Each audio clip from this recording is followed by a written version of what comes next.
Welcome everyone to episode 18 of Twitch Tales.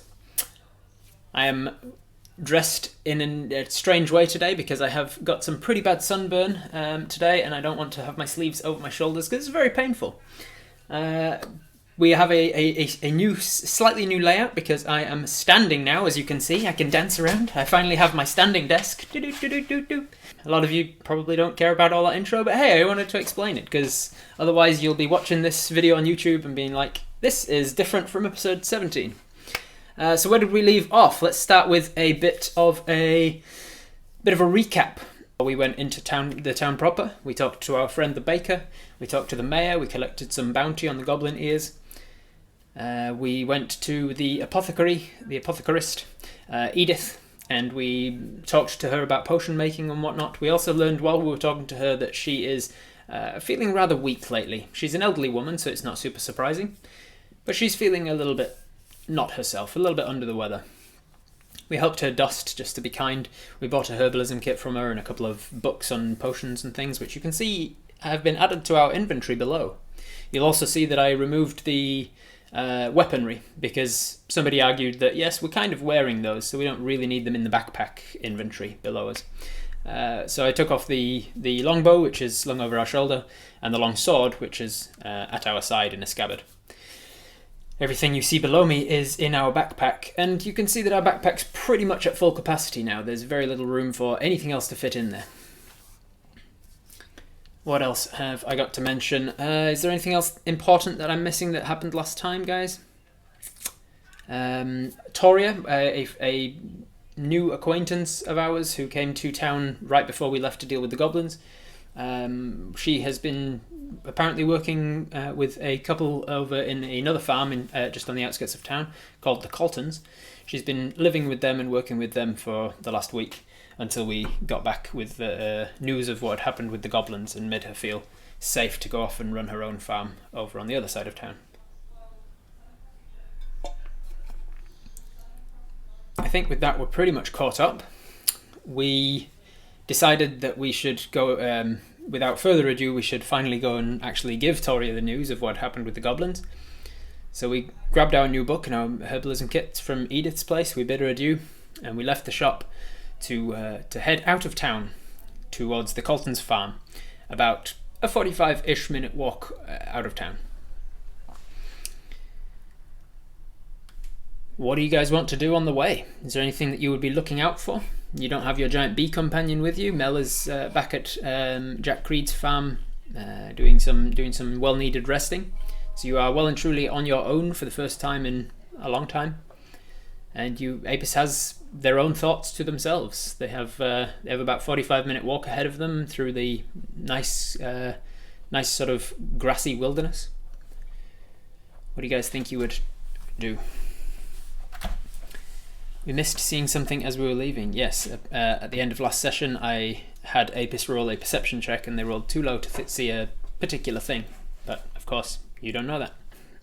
What's Apis doing to pass the time as they walk? What are they thinking about? What are they speculating on or planning to tell Toria? How are they going to tell Toria the news? What are they going to what facets of their last few days are they going to volunteer? We think Apis thinks about telling Toria that they potentially could study under Edith. Yeah, they know that Toria is proficient in the brewer's kit and brewing in general. And might therefore have an interest in brewing potions instead of just mead. Could practice our panpipes as we walk, yeah, that's a good idea. Let's read a book while we walk. Ooh, okay, that could be a good idea. Practice panpipes, read one of the new books. Look out what's on the way, generally pay attention. Smoke some dragon's herb. If only we had some. Just a relaxing walk would be good. Apis has a lot going on. That is true, General. That is true. Take note of endemic plants and animals. Read the book. Study the plants around us. Study the plants. Provide an optimistic description of the safety of the woods. Apis wouldn't know about the missed opportunity. Correct. They would continue on. Straight to Toria is part of Apis wants to be back to Mel before sundown, yeah. Still not out of the woods, pun intended. Alright, so we've got a few people saying don't have anything to distract you, but one person did suggest playing the panpipes to try and improve our skill at that, practice the panpipes, and another said read the book. So I'll put it to a poll. We'll ask all of Apis' synapses what to do on the walk to the Coltons. Practicing panpipes, by the way, would have a tangible effect. You would theoretically be earning a point towards becoming expert at panpipes. So currently you are proficient with them, but you can become an expert at them, which would mean you add double your proficiency. It would take a while, but every time that you spend like an hour practicing them, which I would allow for this 45 minutes to be rounded up to an hour, you get a point towards that in my homebrew training rules. I'm saying look out for plants, and that option includes like what everybody was saying about like looking for particular endemic species of plant around here, and trying to make a start on our herbalism knowledge, things like that. I'll stick that to a 2-minute poll starting now.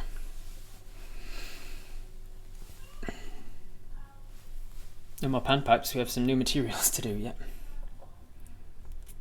Are there pictures in the herbalism book? Yes, it's an introduction to herbalism, so it's got pretty nice pictures to explain which ones we're looking for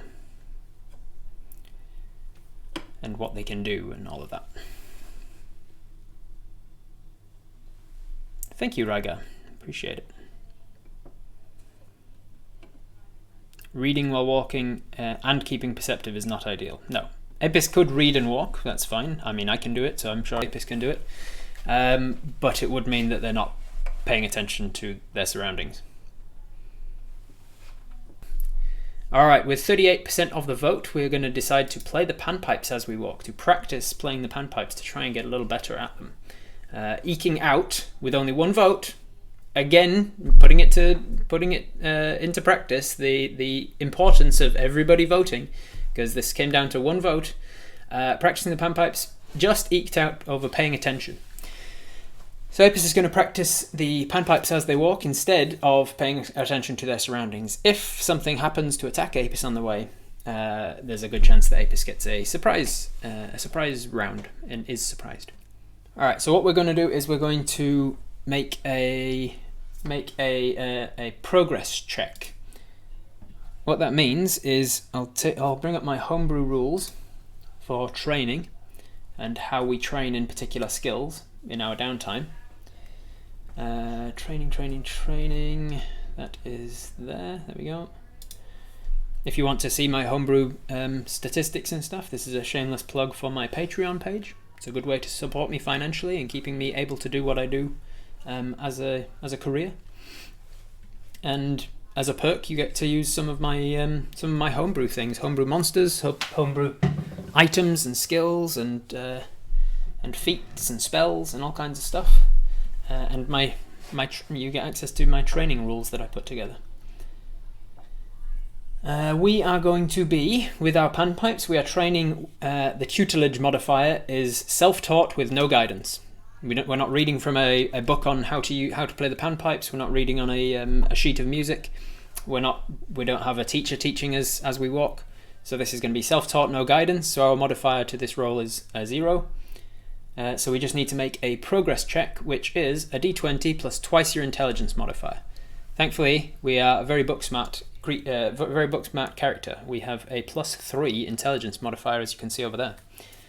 So we roll a d20 plus 6. That's our progress check. And we just need a 6 or higher in order to succeed. So I'm just going to go d20 roll. Unfortunately, I got a 2. So 2 plus. For some reason, these digital dice, really don't want Apis to get better at these panpipes. So unfortunately, our progress score was unsuccessful. We do not make any significant progress towards getting better at this skill. Apis remains kind of crap at the panpipes, even though they are proficient in them apparently. Nightbot seems to think that Apis should not be proficient in panpipes, but it's coming together. It's coming together in the story pretty well. After 45 minutes of walking and playing the panpipes terribly, thankfully there's no one around to hear. Maybe the things that were going to attack us were scared off by our terrible panpipe playing. But for one reason or another, nothing does attack us. We managed to make it all the way to the Coltons farm, unaccosted. As we eventually are starting to arrive, we sort of crest over one hill, and we can see laid out in front of us several acres of fields that are being ploughed and sown. Do you sow a field? Reap what you sow. Yeah, so you sow a field. I was questioning myself. You see several acres laid out of farmland with lots of crops being grown in ploughed fields. You see a few see a few rows of neatly planted fruit trees. You see a couple of tool sheds and things dotted around on the way. And then down through this path that you've been following, it leads down this hill, another sort of 2 minutes or 3 minutes walk to the farmhouse in the centre of the land here, accompanied by a very large barn off to one side, and a bit of a farmhand's accommodation house off to the other side. You can also see, looking around, Apis has got a decent enough passive perception to explain that you can see a few people milling around from this distance. You can see a few people working the fields. You can see one person, you can't really make out details right now, but a humanoid leading two horses that are pulling a plough off to a field, off to your right-ish. There's a few people working. You can hear the sounds of hammering wood on nails and things.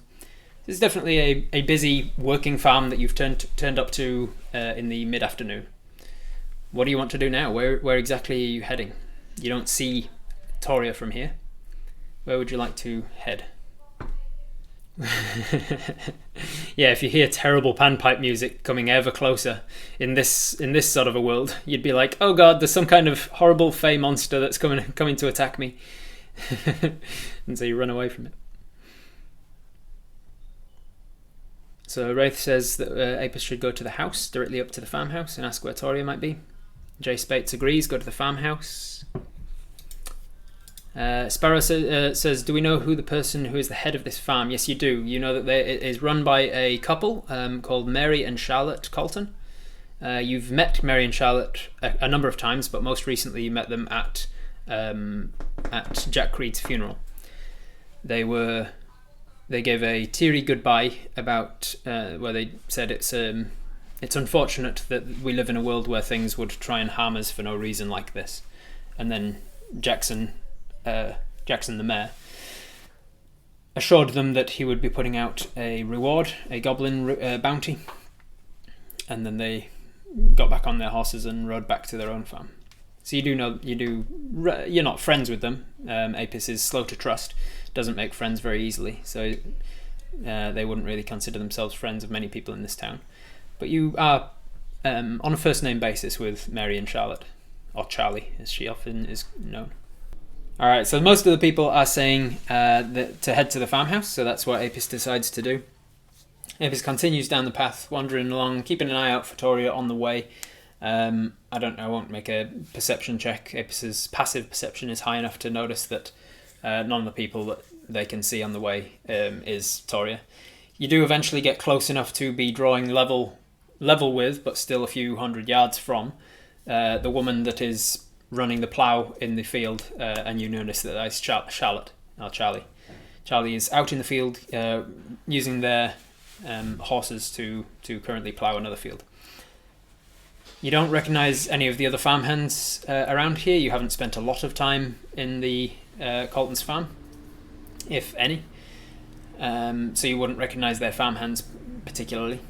But you continue on past, you kind of give her a wave in her general direction in case she looks over. You don't think she sees you, but you continue on anyway. and eventually make your way down to the farmhouse. It's a lovely, lovely building that's quite old. It's been here for as long as the town has, really.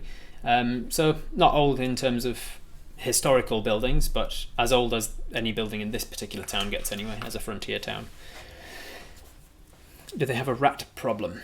Well, you can ask that if you wish, Wraith. Wraith's doing a good job of remembering. Back in episode 3 or so, 2 or 3, maybe even episode... No, I think it might have been in episode 1. There was a notice board that Apis went to of things that needed to be done in town. And the Coltons farm had a rat problem at the time. So we walk up to the front door. It's painted white. It's got a nice etching in the middle of the door. Kind of looks a bit like a wreath, but it's not quite as festive. It's just a general design on the front of this wooden door.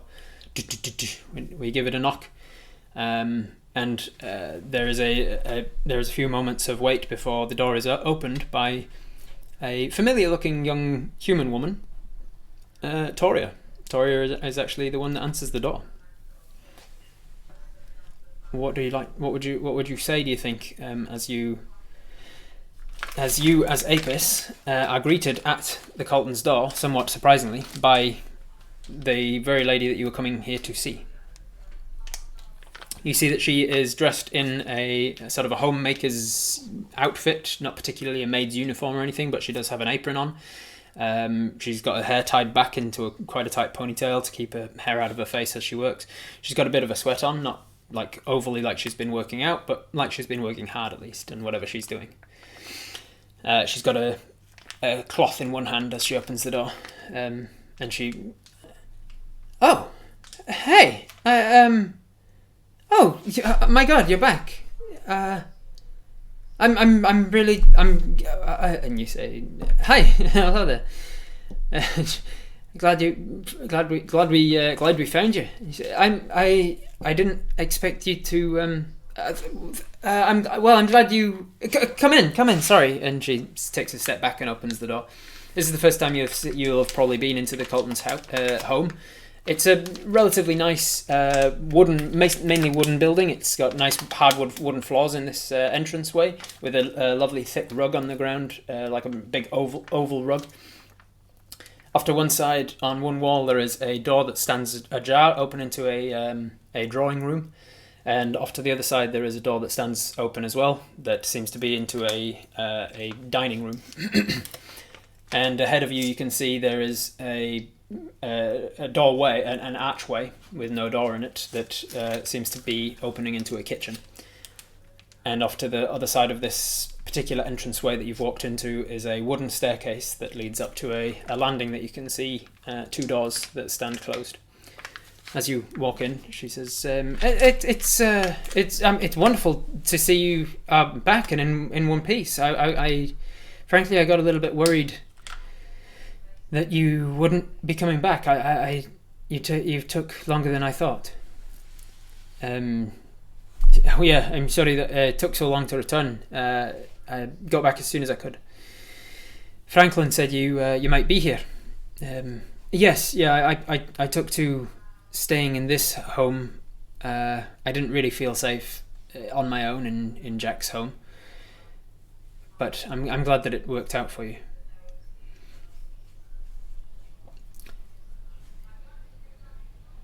How are you doing? I'm doing well. I'm actually really enjoying being here. The Coltons are really lovely to work for. They've been teaching me quite a lot of how to run a home and how to run a farmhouse particularly. I've been working in the house mainly. There's going to be quite a lot of work to do in Jack's farm if I ever do take it on, and being one of the only people there, at least for the first little while, there's going to be a lot of housework to do, so I've been focusing on just the maintenance of how to run a home like this. Yes, Fel, you can say whatever you want, really, as long as, like, I have a veto power. We try and keep it to what sort of character you think Apis is and what sort of thing that they would say. But ultimately, I have veto power. But I'll generally, unless there's a reason for it, I'll say whatever you say. Well, I'm glad you're okay. I'm definitely glad you're okay. I was worried when I got back to Jack Reed's farm and it was empty. I was worried that you might have left. Yeah, I was considering leaving. I thought I'd give it another week or two here. If you hadn't returned in a couple of weeks, then I would assume that you were dead, and I would have left at that point. I was probably, to be honest, I probably would have just left the farm to the Coltons. They know a hell of a lot more what to do with it than I would. So where were we? How did you get on with the goblins and things? Well, yeah, I apologise for the time it took, but I can actually bring you good news. Are there pictures on the wall? Yes, there are pictures on the wall, Joe Spates. Not a lot. There's just two or three pictures on the staircase as you walk up. On the wall there's a few pictures, mostly of the two of the couple. There's a couple more as well that you see. You can kind of glance up, and with your you got a decent passive perception. You can kind of glance around, just taking in the decor, and you can see that there's a couple of larger pictures of the couple and a couple more people milling around. You can't make out the details of the picture, but it's quite a large one, and it seems to be. They're not photographs, obviously, of this time of day, this time of history. But they seem to be very nice paintings of the couple and some friends or family or whatever. We've been worried about you, dear. Well, I'm glad. I was worried about you as well, but I for one have been fine. Nothing to worry about here. We were chasing the goblins for quite a fair while. Oh, really? There was a lot of them then? We rooted out the whole goblin problem, not just the ones that killed Jack Reed. I didn't want to just go after, the symptom of the problem and leave the cause still out there. Right, I appreciate that. It was a big problem then. There was a lot of them. You must have come across dozens if you were gone this long. It's very nice that you were worried, but I'm okay. Are you still brewing? And she says, I haven't. I've brewed certain things while I've been here. I brewed a batch of ale. Ale has always been easy for me. I don't have any interest in it particularly though. But they were kind of sick of Gretchen's and didn't want to head 45 minutes into town just to get some ale that was subpar. So they had me brew some here with the wheat that they grow, and the mill being so close by. It was easy enough to get what we needed. So yes, I'm still doing some brewing, but I'd like to get back to it ideally. Toria does know how to brew, not potions, but she knows how to brew ale and mead particularly. We should lead with the good news regarding the goblins for sure. Sure thing. You know that bees are important to farming, yes? Yeah, bees are important to a particular type of bee farming, I guess. Ask her if she wants to hear us play the panpipes, so we've been practicing. That is an idea, Freezer the Night, but I think at the moment, in the middle of conversation, I think Apis would continue with the particular line of the direction of questioning it goes. If there's a lull in conversation, we'll definitely come back to that. Yes, well, it's hard to say that we've dealt with all of them, but we've certainly dealt with the bulk of them, as far as we can tell. And then Apis goes into... Actually, I won't skip over it. I was just going to kind of like summarise and fade to black as Apis explains exposition. But there's quite a few people in chat, I'm sure, that weren't around several episodes ago when we actually dealt with the goblins. So as Apis, we'll give you a little recap of what exactly happened. So I followed the ones that had attacked Jack and dealt with them. That was before I met... before I met you. And then I set off following the same tracks that they were leading. I managed to deduce from the direction that they were heading and the particular place on the river that they decided to cross, the direction that they were ultimately going towards. So I carried on that direction until eventually I came across another goblin scout camp. They'd been leaving tracks, so I followed them backwards without dealing with that particular camp yet, that particular patrol. I followed it round and backwards until I eventually came across the camp that they'd set off from. And it was a small camp, but there was a sizable number of goblins that it would accommodate. Thankfully, not all of them were at the camp at the time. Only about one patrol was left there. So between Mel and I, and she stops you and I'm sorry, Mel. Mel's the giant bee that was talking at Jack's. Oh, you turned up at the end of the funeral, didn't you? I don't think you met the bee then. Jack keeps bees obviously for the honey, for the mead. Yes, yeah, of course. Well, the massive coop out the back. And she says yes. She says that was for one particular bee, a very large bee. She's about the size of a pig. A pig? Yeah. I guess it's a thing. I mean, there are worse things and crazier things that I've come across in the woods than a pig-sized bee. And she says, "Well, yeah, that's a good point actually. I heard stories of a manticore somewhere on the track here from Fonderg." Anyway, I digress. So Mel is this pig-sized bee. Yeah, I actually, she speaks a language called Sylvan, the language of the Fae, and I can speak that as well. So I've been travelling with her. She's quite handy to have around, that's for sure. Right, I would imagine so, if flying with a bee. So between the two of you took out the goblins. Yes, yeah. Long story short, we defeat the goblins in the goblin camp. The ones that we'd met on the journey that were out patrolling, they came back to the goblin camp while we were still there, so they attacked. Thankfully, we managed to get away. So that was 3 of them down now. Then on our way back here to give you the news of all of that, we came across... now, in the previous episode, we said that Apis was happy to share all the information that they had with Franklin, their friend the baker, because Apis is slow to trust others, but had established what would be considered a proper friendship with Franklin. They've also entrusted the mayor with all of this information, knowing that Jackson would probably need to know it.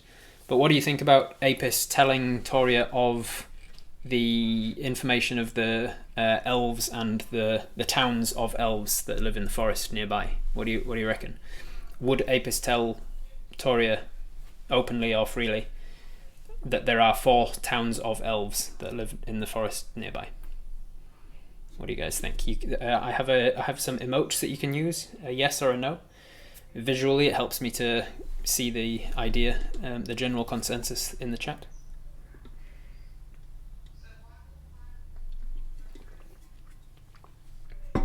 Nope. Nah, just talk about the goblins only. Probably not. No. Couple of yeses. It's looking like the consensus is no, though. So Apis thinks about it in the moment, but doesn't fully trust Toria yet. They don't know them too well, and that's part of Apis's character quirk. So Apis says, on the way back from the goblins, I had reason to believe that there was another goblin patrol out and about, and I tracked them, and long story short, I defeated them as well. That one had an ogre with them as well. She gasps at that. Let me see, we're not proficient in performance, so we're probably not doing the greatest job of telling this story, but we're getting the main points across. We've got a positive charisma modifier, so we're okay at telling the story, just not the greatest. Apis isn't lying. No, Apis isn't lying. They're just not necessarily volunteering information that they don't need to in this particular circumstance. They're not lying. They're just keeping the trust of the elves. So Apis doesn't lie. Just picks out the information about the story that specifically pertains to goblins, because that's the story they're telling at the moment. And so Apis says, so long story short, dealt with 4 different patrols of goblins. I have reason to believe that they're all gone now. That was all that there was in that particular goblin camp. And then I came back here pretty much straight away. There were a couple other things on the way, but that's basically it. Are we going to tell Toria about the tracks that led north? And the fact that we lost the tracks, or left the tracks at least? Why are we interested in Toria again? No particular reason in mind, Two Bread Tom, but just to remind anybody who doesn't know, this whole campaign so far started with a murder mystery. There was Jack Creed, who owned the mead farm. He was found dead, killed by goblins, as far as you know. And at his funeral, his long-lost relative of some kind. She's some sort of a cousin, several times removed or something. She turned up to learn from Jack Creed how to make mead and how to run a farm and things. And then she said, "Oh, I'm not sure if I am comfortable staying here, knowing that there's goblins around that killed my great uncle or whatever he was. I don't think this is the right place for me." And Apis said, "Don't worry, I'll deal with the goblins and I'll come back and let you know," which is exactly what we're doing right now.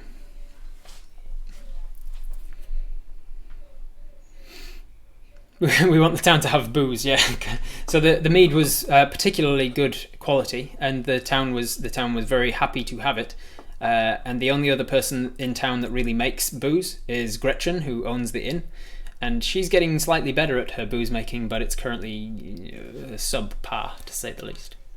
So it's good to have Toria in town because she's only a young lass, probably about 20 or so, as a human, and she still has more experience than Gretchen. Can I get a recap on the tracks? Of course, Gino. So we went to the goblin camp. We found that the goblin we had attacked and tied to a tree there had been cut loose by a proficient sword wielder. We made a very good investigation check on the grooves left in the tree and the cuts on the rope and everything. The dried blood around the tree, all of this stuff. So we know for sure that the goblin was cut loose and then taken. We followed some tracks that became clear that there was a horse and 3 armoured individuals. We found sabatons, which are like armoured footwear. We found sabaton tracks, and we realised that there were 3 hominids, 3 humanoids, and a horse that were leaving the site of the camp and heading directly north on a very bang straight direction, as if they knew exactly where they were going. We kept track of them for a while, but we broke off for a particular reason. But then we came back and we were attacked on the way, and we were like, we don't want to continue with those tracks right now. So we went back to Shadridge. So we don't know where the tracks led. They just led into uncharted territory called the Great Expanse. Fel says, "I'll submit, but I say that the GM should make an alignment check if the player character makes the decision against their established alignment." No, not how it works in my games, Fel. So alignment in my games is not descriptive. It's descriptive, not prescriptive. You play the character however you want to play the character, and if alignment should ever become important, which it hardly ever does in 5th edition D&D, it's very much a carryover from earlier editions.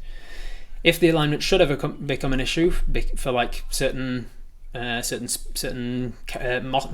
can tell your alignment, or certain magic items are important to know what the alignment of the wielder is or whatever. If ever it doesn't become important, at that point I say, well, due to how you've been acting lately, your alignment is this. You're not bound by your alignment. Your alignment just describes how you've been portraying the character lately. All right, so most people are saying no. We're not going to tell Toria about the tracks. It's just going to worry her. There's no point worrying her. It's going further away. It's going many hours to the north of here. It's not coming this way, so she shouldn't care about it. So Apis leaves it at that.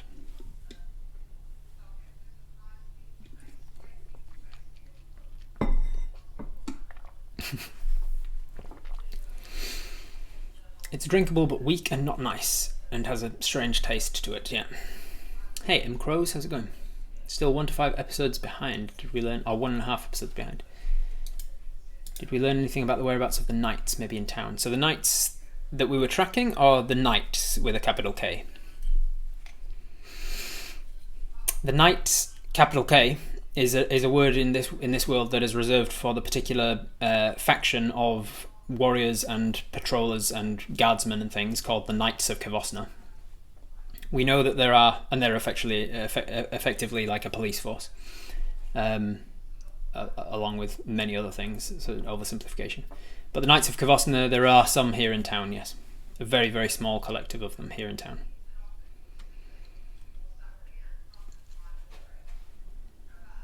could ask Toria if she knows anything about the Great Expanse. Sure thing. So we ask her in conversation. We finish our tale about the goblins and what we've done and how it went down.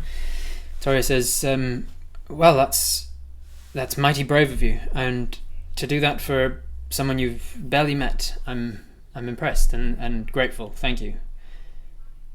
I must say I feel much safer knowing that. I'm not sure that I'll return to Jack Creed's farm just yet. I feel like I've got a lot that I'm working on here, and things that I can learn. But I really appreciate you doing that. Not just for me, but for the whole town in general." And we move the conversation on to. By the way, strange question out of the blue, but have you ever heard of the Great Expanse? She hasn't. Without even needing to roll about it, I know that she hasn't. So she says, "Never mind. It's one of those dialogues in a video game where it pops up and the NPC's like, nah," and then it just goes back to the dialogue options before, but with that one removed. Yeah, perhaps a path to follow later. Those tracks, if Apis can even find them again, which I said at the time, like, is going to get exceedingly difficult. As you were tracking them, you learned that the things leaving the tracks were pretty good at not leaving tracks. It was only because you rolled really well on tracking them that you were able to follow them. So the longer you leave it, the harder it becomes to find those tracks again. Where did Toria come from? You ask her that and she says, right before here, or where did I grow up? I grew up a long way from here, but I was mostly raised the last few years in Fondurg, the next town over. This part of Apis wants to find out what the knights are dealing with, see if it all ties together with the drama the elves are gearing up for. Fair enough, you can go and visit the knights in a bit then. Sparrow says, should we suggest maybe look to hire a farm helper or bodyguard to feel safe? Yeah, for sure, that could be an idea. We suggest that to her. Have you considered maybe looking into like hiring a bodyguard to make you feel safer? And she says, I have actually, yes. There's a gentleman who's turned up in town relatively recently. He's a bit of an outlier, a bit like you, I suppose. Likes to wander the woods, but he's a bit of a helper and he's looking for work. And he's been quite helpful on the farm. Been here a few days, and I was thinking of hiring him to help me out when I go back to Jack Creed's farm, if I was to go back to Jack Creed's farm.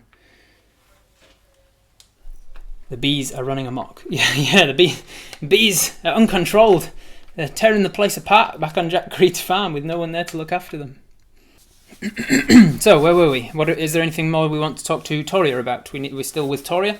We're still asking her questions, telling her, getting her up to date, asking what's been going on in town. What information do we need from her? That's up to you.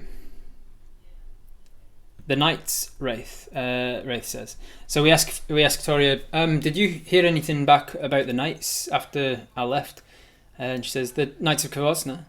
Aye, they said that they were here to investigate. Yes, they spoke to me a couple of times. The first time they was just sort of asking me questions about how I knew Jack Creed, and when it became very clear that I didn't, and that he was a distant... I still don't actually know what he is to me. My mother always just called him my cousin, but she used that word for a lot of people. I think he was like my mother's cousin's... I don't know. I think he was my mother's mother's cousin or something like that. I really don't know, but I never met him before. And when that became clear to the Knights, they had very few questions about my relationship with him. But then they did talk to me one more time after that to talk about like the estate that he left to me and what I might be able to do with it and all of that sort of thing. Just more logistics than anything else. They didn't really have much else that I could help them with their investigation. They have been around his farm, my farm, I suppose, a few times, but not while I was there. They accompanied me out here as well. Like I went to the barracks that they're currently working on. I think they're building it up to make it an actual barracks, have a real knight's presence here instead of just what's that old man called that runs the knights? runs this particular night. And you say, I don't know, sorry. Actually, maybe you will know. I'm going to roll an intelligence check to see if Apis remembers the name of the old man who runs the night in Shadridge. Hey, nat 20. Nat 20 plus 3. So with a nat 20 plus 3, with a 23 history check, Apis racks their mind for the name of this guy, by which I mean Robert looks at his notes for the name of this guy, and says, it doesn't take long for Apis to remember the name, because earlier today, in the game, not obviously on the stream, it was last week, but when we were talking to the mayor just before setting off, really, before going to Edith's place, he happened to mention that he was having a meeting with this fella later today. An elderly gentleman who is currently the sheriff of Shadridge, known as Paul. You have met him a couple of times, maybe in your voyages through Shadridge. He is a retired Wolverine rank of the Knights of Kavosna. He's a human. He's got relatively tanned skin from a life out on the road. Quite a lot of scars. He's missing one of his fingers. He's seen a lot of fights and battles in his day as a Knight of Kavosna. But he retired, joined the frontier that later became Shadridge, and set up a bit of a makeshift barracks here for when the travelling knights from other towns actually do pop into town for whatever reason. So she says, "Do you know him?" And he says, "You say, yeah, Paul. I finally have a name that I can spell. Yeah, but it's spelled PAWELLF hyphen silent GZQ. It's not." Paul. I like that you actually wrote that down, Gina. That's his name, yeah, Paul. So anyway, Toria says that she was accompanied here by the knights. They seem to be making they seem to be extending the barracks into an actual barracks, so that the elderly man who runs the makeshift knights might actually get some proper knight help.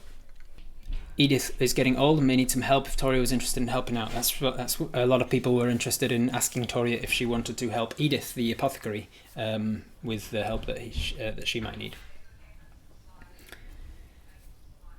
So we put that to her as well. Well, at this point she says, "Let's take a seat in the drawing room. Why are we just standing in the hallway here? Sorry, that's my bad manners. I'm a bad hostess. That's one of the things I need to learn how to be better at. Apparently, is inviting people in and making sure that they get the drinks. Come on in." And she leads you through to the left to where the drawing room was, and you can see that there's some nice armchairs there and some bookshelves and things. There's a fireplace without the fire going because it's the middle of the day.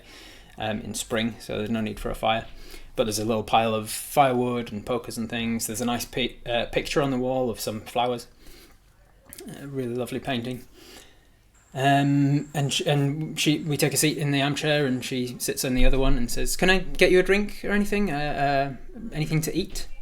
I was about to prepare some afternoon tea, just a little snack for the people working. I like to make sure that they're keeping their food and energies up. Can I make you anything?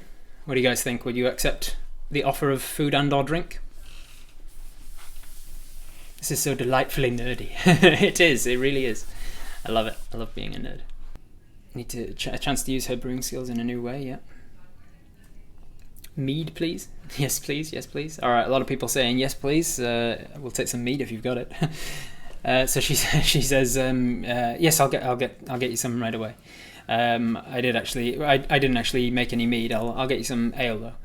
And so she totters off and leaves you alone in this drawing room. There's a couple of things. There's like a nice dresser in the corner with a glass cabinet where there's some ornaments.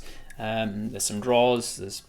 There's nice furniture in here. It's not over the top, and it's not too flashy in your face. It's still a frontier town at the end of the day. Ale from Gretchen? No, ale from herself, thankfully. Loot, says Rafe. So Apis gets up and turns over the chairs and starts smashing the windows. And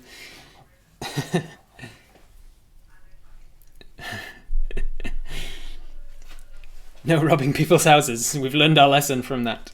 We did that in episode 2 or 3, and everybody went wild about it. We've learned who Apis is after that incident.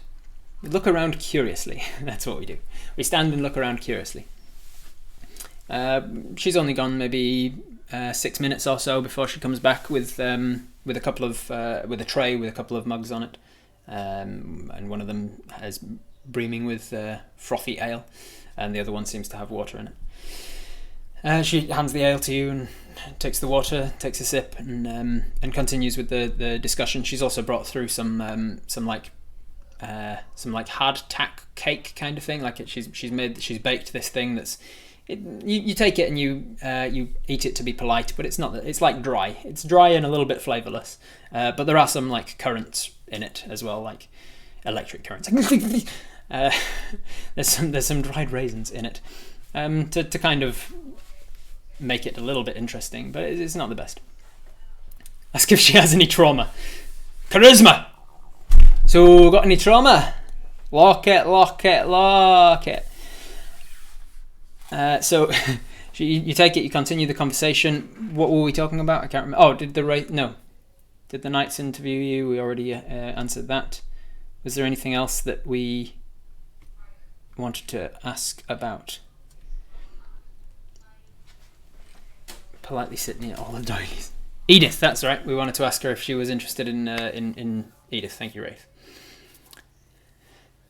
We say, listen, Toria, before I forget again, I went to the apothecary before I left, and she says, yes. Do you know her? And she says, not really. She, elderly lady, right? Edith something or other? Yes, that's right, Edith. I went to visit her, and she's feeling not herself lately. She's feeling quite weak. We explained the situation of when we visited Edith and said and found that she was old and she's probably going to die soon. We say this in a much nicer way, and she was looking for someone to pass her knowledge on to, and she has a someone in town, she said, that she is related to. She couldn't remember exactly what the relation was, but she's like a great niece, she thinks. And the great niece didn't show an interest in pursuing this career. She pursued a different avenue. And so she has no one to pass her information on to, as she has accrued all of this potion brewing and herbalism across the years, blah blah blah. Would you be interested in potentially taking that up? And Edith and Toria says, yes, actually, that does sound fun. I have always been interested in potion brewing and the magic of how brewing can. I've brewed since I was a kid. Like my earliest memories are brewing with my father. I've been familiar with what they do for many years. All of the equipment, all of the different tubes and jars and pipes and bottles. But I've never understood how that can turn into magic. How that can get magic out of things that don't inherently have magic in them. So that sounds wonderful. It sounds like such a good idea.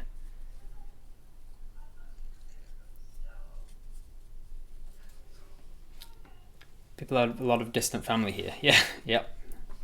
Toria's going to brew everything. Yeah, Toria's going to be the town brewer, brewing ale and mead and potions. So what do you say to that? Tell her about the Prin flowers? Trust her a little bit more now. Ask her if we can help in any way to get her settled on what is now her farm. Good idea, Gino. So we ask her that. Is there anything I can do to help you get settled on your farm? And she says, I'm not sure really. What are you good on a farm? Is there things? Are you good with? I suppose you're good with bees if you've been travelling with. What was it? Meg, was it? Mel. Yeah, I suppose I don't know really. The thing is, I wasn't sent here to learn how to run a farm. I was sent here to learn how to make better mead. I'd learned all that I could from my family. I was outgrowing them. That sounds terrible, but you know what I mean. Yeah, I know what you mean. I was told that Uncle Jack or Cousin Jack, he could teach me things that I hadn't learned yet.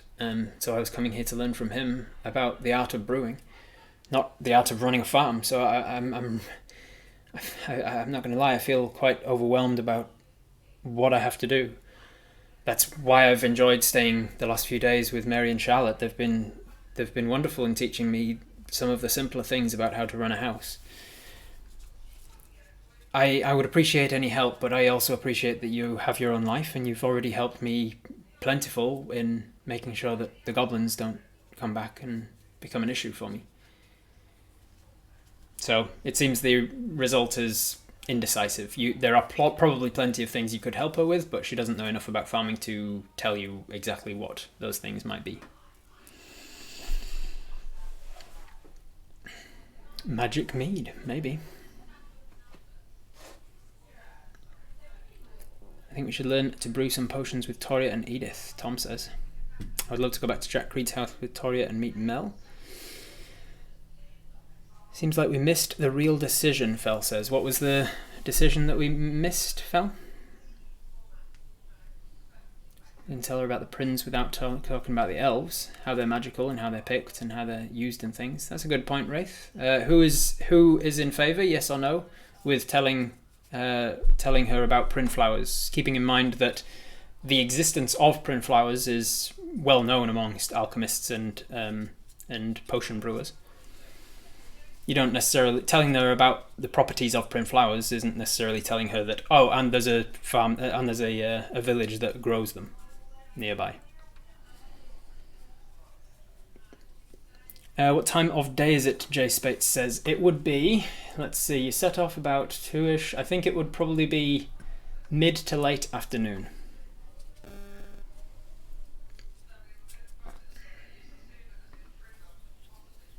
Indecisive on that one. Apis isn't the most decisive on this. There's a lot of people say. There's only a few people saying yes, and only one person saying no. Only mention the elves briefly if we have to, but talk about. Yeah, I think Apis would tell Toria about the existence of print flowers, just not that they have recently had a hand in picking them as well. Again, not lying to her, just not telling her things that Apis doesn't think that she needs to know right now. Love to talk to her about what she wants to do as we walk back to the Mead farm. Well, she's not willing to leave yet, Katerina. We've gathered that much from the conversation with her so far, is that she feels like she's got a lot more to learn here on the Coltons farm about how to run a farm in general. She's also going to need some farm hands and things. So she's certainly not just going to up everything right now in the middle of the day and come back with you. We can leave though if we feel like we've got everything that we need from her. But there's plenty of other people here on the farm that we could also talk to if we wanted to. So we mentioned brewing as well. There are so on the back of her saying it's amazing that you can get magic out of things that aren't necessarily magical and things. She says we say, "Aye, there's have you heard about pren flowers?" And she says, "No, I don't think so." Pren flowers are a magical type of flower that blooms on a full moon, and they are inherently magical, but obviously you can't use it until you know how to brew them and things. It's amazing stuff. I think Edith's got like books that would tell you about it. I know she's got some Prin salve on her shelf.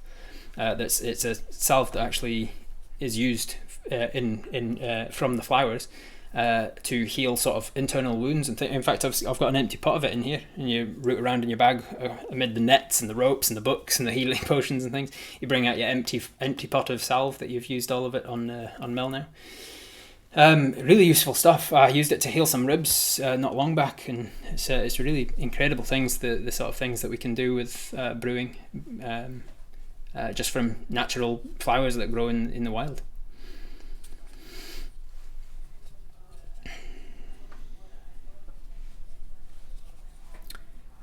Growing up in a town close by, would she not know about the elves? She didn't grow up Fonderg is not close by. It is a couple of days at least journey across quite dangerous and vastly uncharted territory.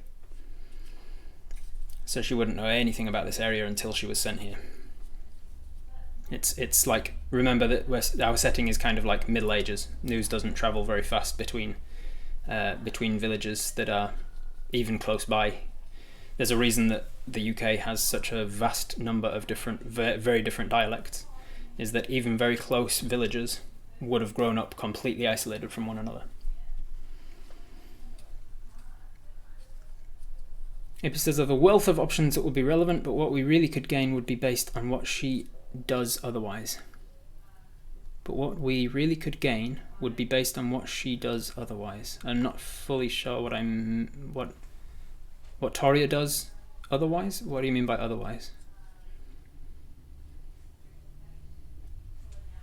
Jay Spates, good question. So Apis, thinking back to Edith's symptoms and the fact that the carpenter's father died of the same sort of after a few days of the same sort of symptoms. We ask Toria, again, this is going to feel like a bit of a strange question, but is anyone on the farm like feeling tired? Like tired, obviously more than usual. Like obviously working on a farm is tiring, but is anyone feeling like really lethargic, like overly tired, lethargic, weakened, feeling drained? And she kind of cuts you off with a look. We're not proficient in insight, but we do have a +2 wisdom, so we're above average with it. We read on her face that she's not just curious about, like, it's not like a, huh? What are you talking about? It's more of a, why would you ask that particular question? And she says, not on the farm, no. But we did have a funeral a few days ago for a, I forget his name. They referred to him as Dickie at the funeral. I obviously know that wasn't his real name, but that's what they called him. We had a funeral for Dickie a few days ago. He's John's, and she kind of like gestures. He's John's father. He was feeling really lethargic and tired right before he died. Why would you ask then? Should we explain some way or other that she might be on a time limit for learning the potions from Edith due to her failing health? We use that right now to tie back into her question. Why would you ask that? You say, well, it's just that Edith's feeling the same sort of thing, and I'm a little bit concerned that she doesn't have long left. I think sooner rather than later would be your time to learn what you could from her. And she says, oh, yeah, that's a good point, actually. Do you think it's a matter of weeks, and you kind of, if Dickie was it? Yes, Dickie. If Dickie only had the symptoms for a few days before he died, I wonder if Edith has only got that sort of time limit left as well. We should try and find the random dude that showed up looking to help. We could do that. Is there like a reason that Apis would do so, Gina? Like how would you sort of tie it into right now, instead of this being like a video game where you can just end an NPC conversation and walk away with no repercussions? You are in the middle of a discourse with a person right now that if you just sort of like stood up and went and found somebody, it would be a little weird.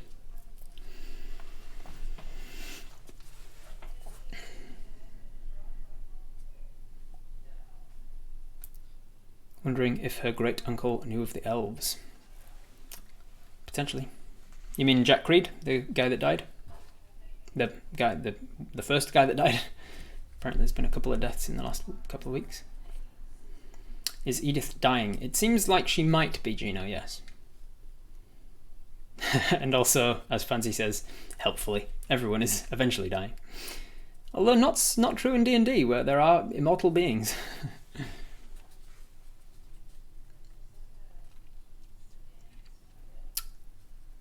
The carpenter Wraith questions. Yes, the carpenter. So you ask for clarification. So Dickie was the carpenter's father, which is yeah John, John's father. And again, she kind of gestures over her shoulder towards like the front wall of the house. Same person that Edith told us died. Yes, it seems like the same person that Edith has mentioned it. Yeah. Ask when Dickie started to feel like that. And she says, "Well, I didn't really know him personally. I only heard about him after he died, and people were saying, 'Oh no, did you hear Dickie's died?' And then at the funeral there were people talking, and I overheard people talking to John, and he mentioned that he'd been feeling like that for a few days, maybe 3 or 4 days. I don't know I can't remember exactly what he said. You'd probably be better asking him yourself." If you want to, by the way, before I'll be going back to town soon. I just wanted to come to the farm to find you and tell you the news about the goblins. But if you want to, I can walk you back to escort you to Edith's place. She says, "Thank you. Yeah, I think I might do. I can't leave right now. I'm in the middle of work, and I can't just up and leave what I've told Mary and Charlotte that I'd be doing here. But I'll definitely ask them if it's okay if I pop away for a few days to spend some time with Edith, learn what she knows."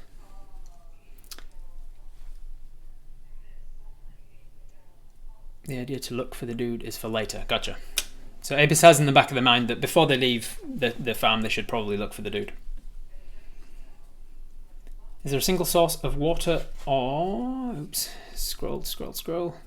Single source of water or food that all the people who have passed share? Well, there is a river that runs through town. There's like a spring where... let me show you a map for the people who aren't here, who haven't been here before. Yeah, show a map to the people who aren't in stream. So this is the region that we're looking at, a frontier town. You come in through this valley here.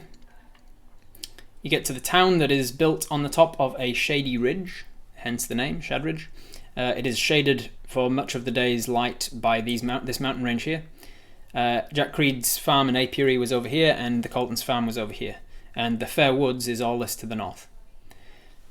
So the goblins were an issue here, and we went up through the forest way up here to get to the goblin camp. Can you see that? Yeah. But now we're here at the Coltons farm. And there is a stream, there is a spring of spring water that comes down from the mountains across through the ridges here, and that's the source of the water in town. So only one person has died so far. Jack Creed died, but he was murdered by goblins, as far as you're aware. Only one person has died after the suspicious illnesses. If these symptoms started at the same time this stranger arrived in town, I'd be suspicious that there's a correlation. Well, it started, if it was, say, 3 or 4 days before his death, and his funeral was a few days ago, it was probably about a week ago that the symptoms started. And so you ask Toria, how long was you mentioned there was a fellow in town that was that you'd asked if he would be your bodyguard and helper? She says, yes, Mosh. Mosh? Yeah, Mosh, that's the name he goes by. How long has he been around? He arrived, I want to say about a week ago? Or was seeking some conclusion, and the so-called immortals in chat maybe don't have anything to contribute. I'm not seeking anything. I'm just telling you the environment, and you guys tell us what you want to do. I make the world, you make the decisions. You've lost track of the narrative. All right, let's give us a bit of a recap here on behalf of anyone who's just joining us or is a little confused about where we're at.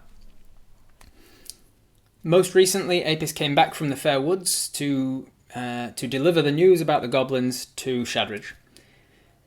They arrived at Shadridge. They dropped Mel off at Jack Creed's farm. They discovered that the farm was empty, and therefore Toria was no longer there. They worried that they'd taken too long and Toria had left back for her hometown. But when they went into the town proper and spoke to the baker, the friend of theirs, Franklin, they discovered that Toria hadn't left entirely. They just were staying at the Coltons farm. So we went to the mayor to collect our bounty. We heard from the mayor that there was an elderly man who'd passed away while we were gone, and that Edith was feeling a little bit weak as well. We went to Edith, we bought a couple of books and some herbalism kit from her. We also learned from her firsthand that she's feeling really drained and old, and she's really coming She's becoming a bit despondent about the effects of aging. And then we left her place, went to the Coltons farm, found Toria, and asked her about everything that had happened since we'd been gone. And that's about where we're at now. We're caught up. There may be nothing to the old people's feeling old. There may just be old people feeling old. But there may be something more. She has said that she's not interested in going back to Jack Creed's farm yet. She doesn't feel like she's ready to run a farm. She's happy to leave Jack Creed's house unattended for the time being. She is, however, being that there's a time limit on this one, potentially, she is happy with going with you to Edith's place to talk to Edith and learn from her about what she can do and how she can brew potions and things. But she will first have to run it by Mary and Charlotte Colton, the ones that run the farm that she's working for, that she's allowed a couple of days off to go and talk to Edith. We can find John while she gets ready to go. Yeah, we could do that for Wraith. You pick up on the fact, Apis picks up on the fact that that she's sort of gesturing when she's talking about John the carpenter. And you say, is John actually on the farm? And you say, and she says, yes, he's helping to rebuild the chicken coop at the moment. Now that we're coming back into spring, it's good to have them out and about in the fields. So he's been patching up fences and doing some work on fixing up things that were damaged over the winter. And the chicken coop was damaged I don't know, maybe 2 or 3 weeks back apparently, and so he's fixing up that. Find John and chat while Toria gets ready. Cool. So we propose that to her. If you want to speak to if you want to go to Edith's tonight, like it'd be worth you finding Charlie and Mary. I know that Charlotte's out in the field. I passed her on the way in. I don't know where Mary is, and she says, "Oh, she'll be in the barn, tending to the animals at the moment, or what animals they've got left anyway." If you want to speak to her, she'll be there. And you say, "Well, no, actually, I was suggesting that maybe you want to speak to her about like having a few days off while I go and I want to have a word with John about his father and pay my respects." And she says, "Oh, fair enough." So before you leave Toria, is there anything else that anyone wants to ask her about or talk to her about? Or are you going to get up and go and try and find the carpenter now? If it happens to be a waterborne thing, maybe it's coming from the mountains, correct. But that's completely the opposite of the Great Expanse. Rob is trolling us, leading us everywhere. Welcome to an open world game. I guarantee there will always be more plot hooks than you can follow. You have to make a choice. And the ones that you choose to not follow, they continue without you. Is there a chance the water source is compromised? A very real chance, yeah. Mosh is his name, M-O-S-H.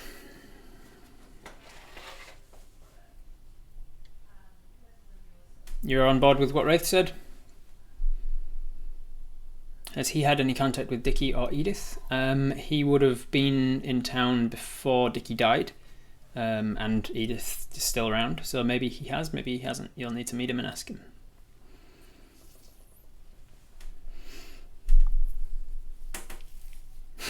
What are the chances we find Mosh in a pit?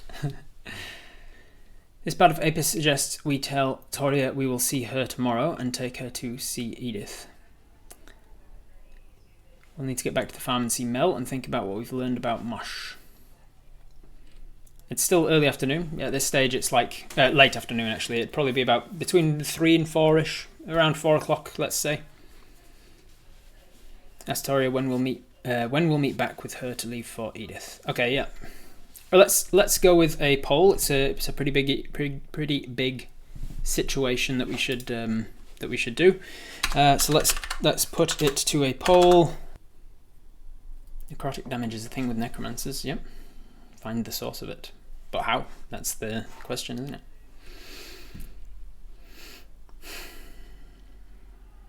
Enough time to get back to town before dark. Yes, this time of year that it doesn't get dark until about 6ish. You've probably got a couple of hours of light left of the day, and it only takes about 45 minutes to walk back to town, and then about an hour to get back to Jack Creed's farm. So unless you set off in the next 15 minutes or so, you'll be getting back to Jack Creed's farm about twilight, the beginnings of twilight-ish. Days are getting longer, correct? It is currently, I can tell you the exact date. It is currently the 23rd of Yulabris, which is the first month of spring. So towards the end of the first month of spring, that's where we're at. There's a live poll for those on mobile. Oh, yeah. You can chuck your answers in the chat if you can't see the actual poll, I guess, but I'll try and take those into account, but I can't guarantee. John is the carpenter who is the son of the guy who died of old age.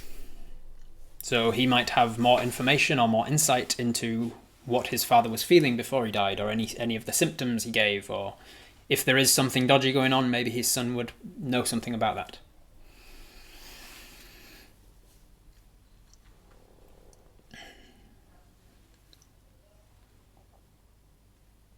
Are there any spring festivals? Potentially. None that are coming up right now that I can remember off the top of my head.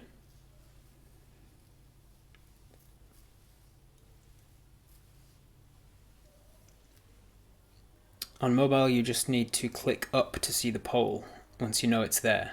Oh, is that what you do? Yeah, I see. I've missed loads of polls on mobile. You're thinking it's something in the mead. Well, the mead has dried up ever since Jack Creed died. That was how we found out that Jack Creed had died, because there was no resupply of the mead, and people were like, why is he not supplying us with mead anymore? And then we went to his farm to find out, and we found him. All right, with 79% of the vote, people want to talk to John the carpenter that happens to be on the farm right now.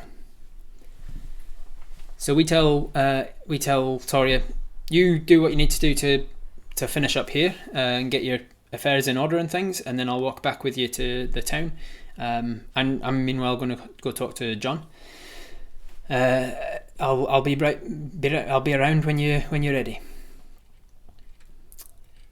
But first, ask Toria how long she needs to finish the work she's planned to see if she still wants to set out today. She still wants to set out today. She doesn't really need to finish anything in particular. She's just doing work around the house.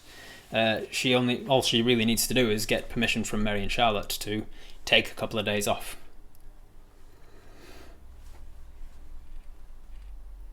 Something in the weird tasting ale maybe though, because people did start to drink the ale once the mead ran out. Poor Gretchen. Or maybe Gretchen's behind it. Anyway, we head out the front door and we head towards the chicken coop out the back of the barn, because that's where we were told that that John was working. So we head out there, and sure enough, we come across John the carpenter, who is working on the chicken coop. You can hear the sound of banging on wood as you get closer and sawing. And then you come across a man who is he's human, he's male, he's got very tanned skin, very leathery skin.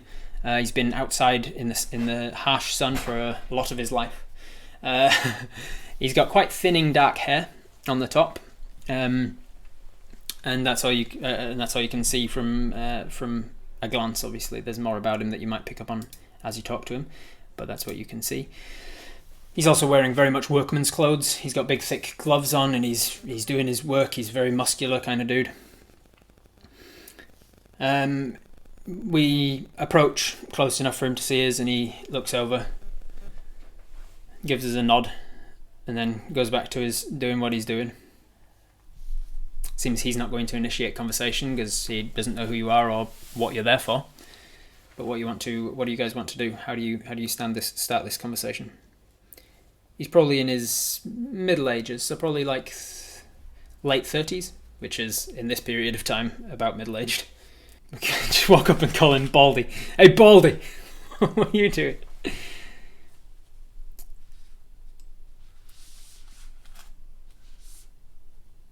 Be polite.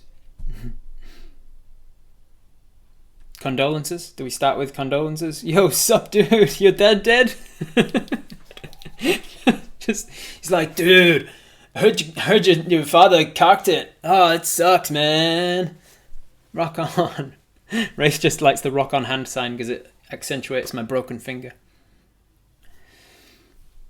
Just be polite and respectful. Is there any particular thing that you want to say, though? Gino, there we go. See, hey, John, is it? And he says, hi. I wanted to give you my condolences regarding your father. He says, thank you very much.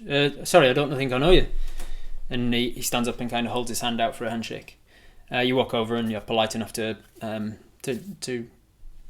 take him up on the handshake. You shake his hand. I'm Apis.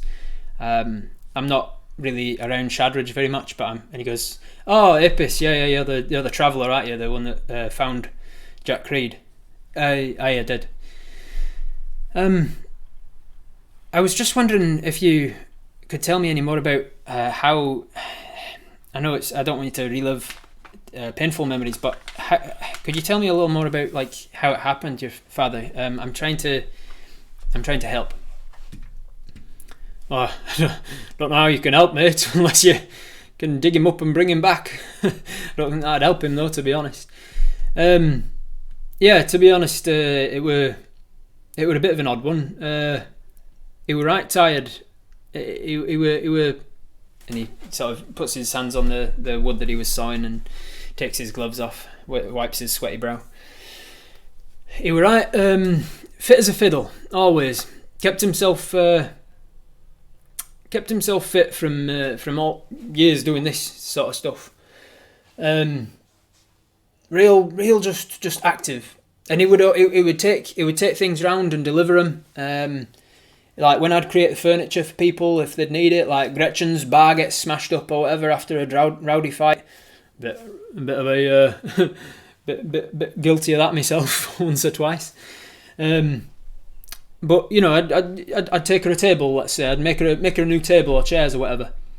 And my father would take it round. Like he were in his late 70s, and up he'd get table up on one arm, and he'd wander on over, fit as a fiddle. He'd say hello to people, and you know, people would be out walking dogs and that, and he'd like stop and bend down and he'd pat the dogs and that while he's holding this big old bloody table. And you know, it fit as a fiddle. And then just like that, just turned off. It's like all of his age just caught up with him. Everybody said, like, you know, everybody would always talk about like, oh, what's your secret? Where are you drinking your water? Are you getting your bloody secret elixir of youth and all that? And just and then it just turned off. It's like he stopped drinking from Fountain of Youth and suddenly became an old man. It's like the gods have just like caught up with him and remembered. Oh, that's right. That man's meant to be old. And just suddenly, all of a sudden, poof! All of these things came up for him. He started getting really weak. You could like see him wasting away. Like his muscles would get real. They just got sinewy and he was like this frail old man by the end of it. It beggars belief, to be honest. The craziness of age. Like he developed this like fear as well. Like he just wanted himself. Was there any change in his personality, like or his appearance in that? As I say, his appearance, like his face and all that was fine, but like all of his muscles just like it's like they just disappeared. And as for his personality, not much changed other than like he got really down, he got really depressed and like dark about like. He got depressed about how it was all catching up to him, and I've gone into Scottish there. He got real down on himself about like how his old age had caught up to him finally, and he developed this real fear of the dark. Like he said, he was just afraid of the dark towards the end. I had to stay with him overnight, and he just wouldn't go to sleep. It were odd, to be honest. So I'm still, I'm still getting used to it. Like it feels like he's playing some sort of joke on us, and any day he'll just come back into the shop, and he'll say hello to me and Mrs. And he'll be like, I gotcha, and then he'll pick up a plank of wood or whatever. Mrs. is no good at it. Don't tell her I said that. But she's not cut out for the delivery jobs like he was.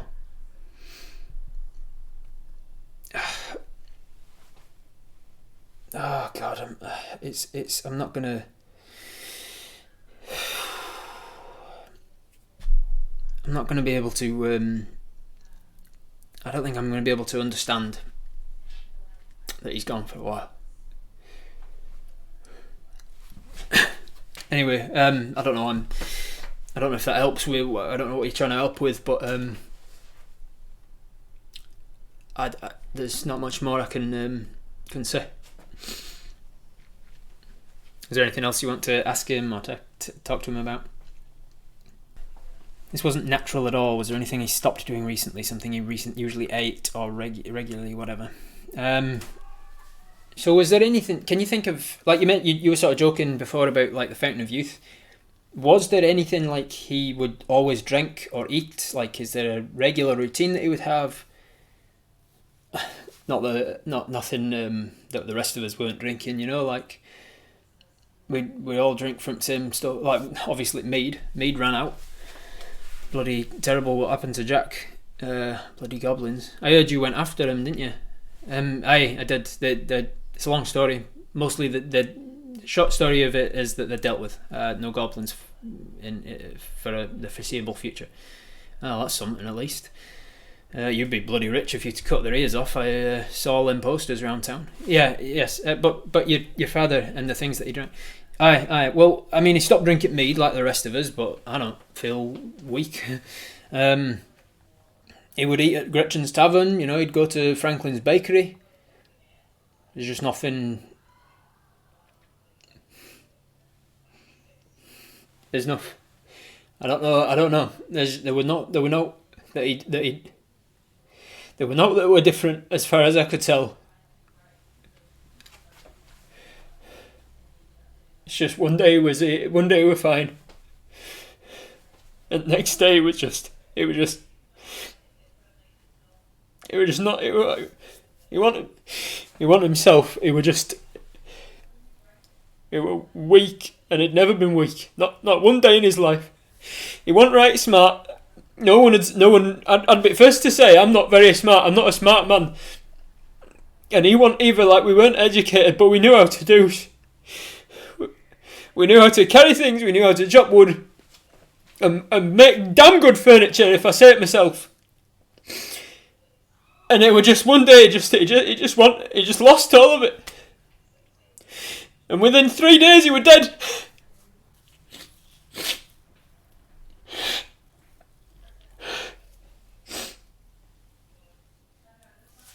I'm sorry, I can't. I've got.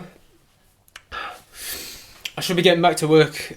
Bloody lock was smashed on this bloody coop I don't know, like 3 weeks ago or something. And they've been losing chickens ever bloody since. I'm trying to fix up this coop. I really should get back to it. Is there anything else you wanted to ask him about or talk to him about?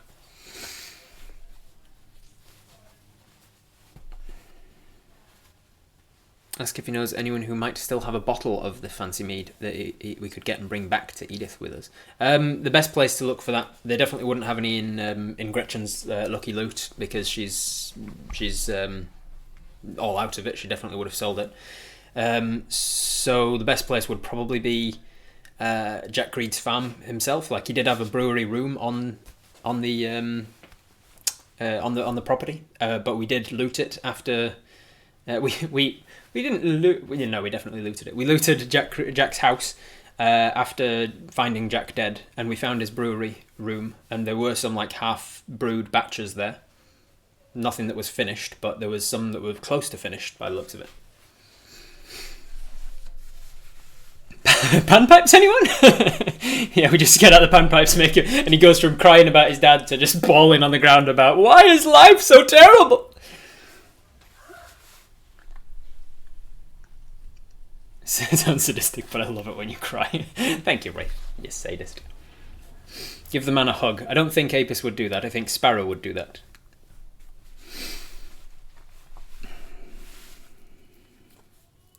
Investigate his stuff and home, etc. He could do. John knows where his towel is. Good man. Yeah, he's got a cloth on site for wiping away like sawdust and things. So he just probably sawdust in his eyes. Thank you, M. Crows. We resupplied. We didn't loot. We definitely looted his house. I think, in fact, Ajo was the one that suggested that we loot his house, and she might have even used the words loot. So is there anything else you wish to ask John the carpenter about, or anything more you wish to get from him, or do we turn and leave?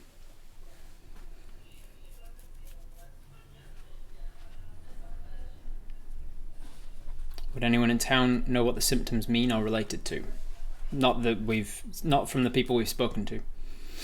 Not a lot of people even have noticed that there's any sort of a pattern yet. There's only really 2 people with similar-ish symptoms. Maybe 3. Mosh, nights, stuff for tomorrow. We're running out of time. Would we want to stay with Mel at night? Paranoia can happen with dementia. Maybe it was a dementia thing. Can anyone Apis trusts cast a detect magic spell? Not in a tiny town like this, no. Magic is rare enough that a tiny town like this wouldn't have many, if any, who can cast magic. Ask John if his father came into contact with Mosh while we're here. Did you is there a fella around here that goes by the name Mosh? And he goes, there is. He's I think he's working with Mary at the moment in barn, and he gestures to the barn that's not too far from here. Strong fella, a bit like yourself, bit of an outsider. Do you know much about him? Have you had contact with him? I mean, I've had contact while I've been working on the fences and things around the town, around the farm here. And your father, did he have any contact with him? I don't think so. Not that I remember. No. Why? What do you think? Is he somewhat to? No. I'm not casting aspersions. This is a different line of questioning. I just don't know. I haven't met Mosh, and I wondered how long he'd been around town. So apparently Mosh is nearby in the barn. If you wanted to meet Mosh. We have primordial awareness we could do. True. Yeah. To remind people, one of your features. Oh, I updated all of those features, and I've realised that it hasn't updated. I will make a note to make sure that that's done before next week. One of those features that you have as a ranger is primordial awareness. You can, or primeval awareness, I think it's called. You can expend one of your daily spell slots in order to search the area for particular creatures within. You don't know where they are, but you know if there are certain creatures within X number of feet of you, or X number of yards, or whatever. As far as you've asked if his father met Mosh, and apparently not. It is sus that he was anxious in the dark all of a sudden. Was he always afraid of the dark or anything like that? Any hint of that? No. My father would work long nights into the night. He always used to work through the night because he said he found it calming to be awake when nobody else was. Obviously, thankfully, our workshop's far enough away from most people's residences that we can hammer away and saw away to our heart's content and nobody can hear it. It's quite secluded, our place.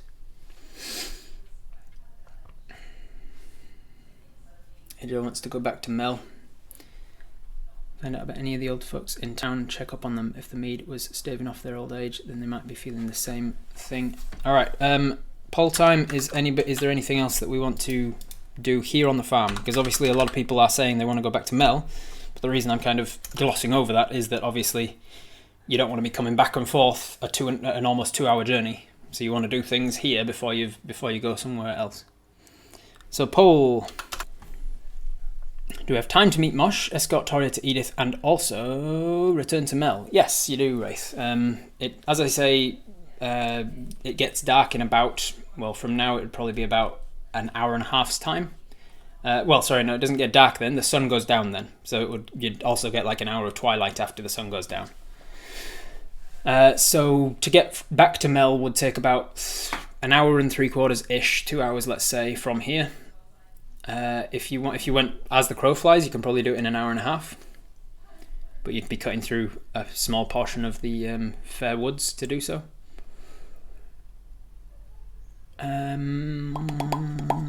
So in order to escort Toria to Edith, have a little time dropping Toria off, and then go back to Mel would take about 2 hours. So to meet Mosh now, and what have you. And it's now about 4:30, somewhere around there. In the afternoon. Let's for sure meet Mosh since he's here. Mosh time. Let's meet Mosh and get a feel for what sort of person he is. Mosh is sus. Is he a moth?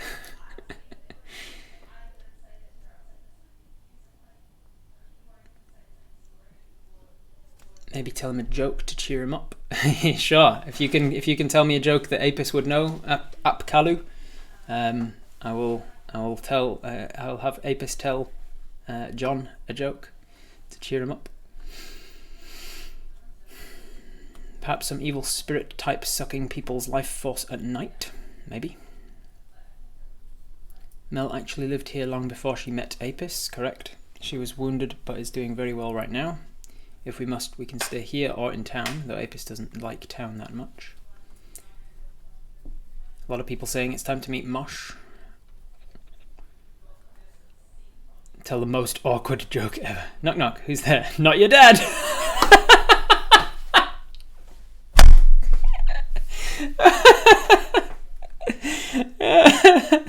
Apis would not. I'm going to veto that, but that is fucking hilarious. Knock knock, who's there? Not your dad. I love it. Apis has already got inspiration. I was considering giving you inspiration for that, but it's not really a thing that I should reward inspiration for. It's not an in character decision for Apis. That's a good one though. I'll bring Toria with us when we leave. That's the plan. We told her, get ready to go and we'll escort you to Edith's place. So with 79% of the vote, you want to talk with Mosh. 0% of you have anything more to say about to John, it seems. So you say goodbye to him. Did I miss this primordial awareness? What is it? I would suggest Googling it. It's called Primeval Awareness. And it's a ranger ability in order to test. Oh, there we go. Fancy's tagged it right there somewhere. You can find it. Fancy's tagged it so that you can see that it's something you can do. You can expend one of your spell slots to see if there's certain creatures within a certain radius of you. We say goodbye to him, and we head towards the barn, which is only a few yards away. Can we please cast Primeval Awareness first? I will put that as an option, yes. Poll. Obviously, if the vote comes back yes, we are going to cast Primeval Awareness, then there's a lot more questions about like which of the creatures are we listening out for, and what have you. The more of the types of creatures that we include, and the larger the radius, the more likely there is to be just white noise. Which creatures are we checking for? Yeah, that's the question that comes if we decide yes, we want to cast it. Then I need to ask a supplemental question. What are we looking for when we cast it? Let's cast it while right in front of him. It doesn't tell you the distance to them, Katerina. So you could cast it next to him and specify that the radius you're interested in is 10 feet. And you're looking for all of these types of creatures. And then if one of them pings, then yes, you know that it's most likely John. But you would have to waste a spell on just 10 feet. And if he's not any of those creatures on the list, then you've wasted a spell slot. Vampire would be counted as undead.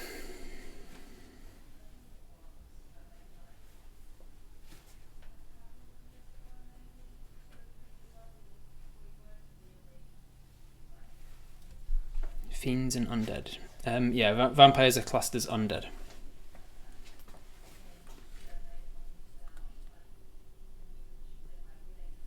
Undead is one of the things that you can search for. You can just be like, I'm looking for undead within X feet of here.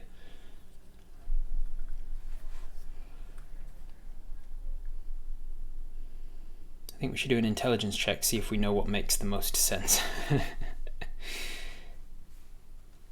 If you like, I'm telling you that vampires are considered undead, but if you want to in character not know that, you can choose to not make calls based on that information. What is a goblin? A goblin is considered a humanoid.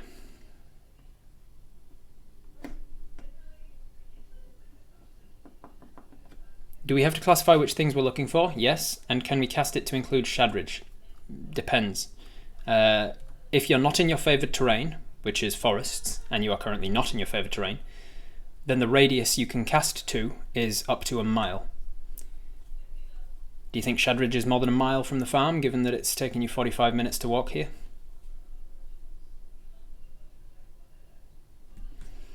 Alright, with an overwhelming 96% of the vote,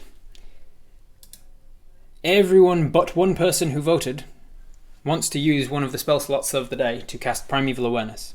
So the next question is, which of the things that you can look for would you like to look for? You are able to choose any number of those things there. Aberrations, which are like alien-like creatures, mind flayers and beholders and things like that. Celestials, which are angels and godlike creatures, unicorns. Dragons. Elementals, things made from the elemental planes. Fae, which are like fairy creatures.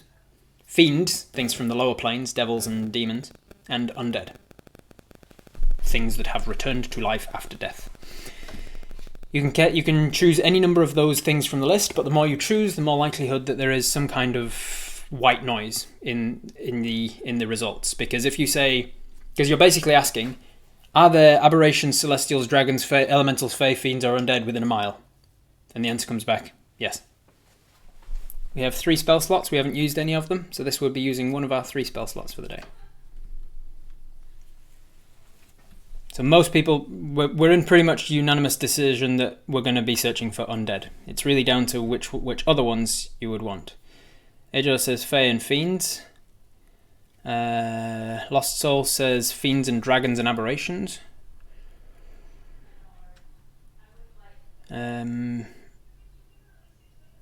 Linwood says fae. Fancy says all of them.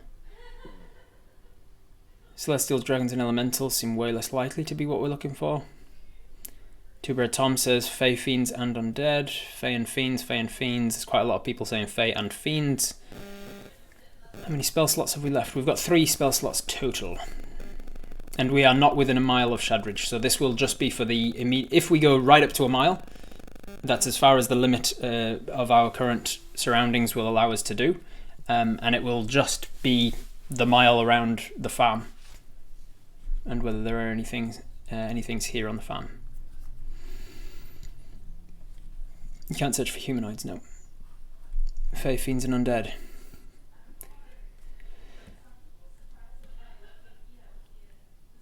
We're near the forest, yep, but we're not in the forest. Would Fae ping on elves? Potentially, yes. Elves have Fae ancestry. You're not sure. This is the first time you'll have used this spell.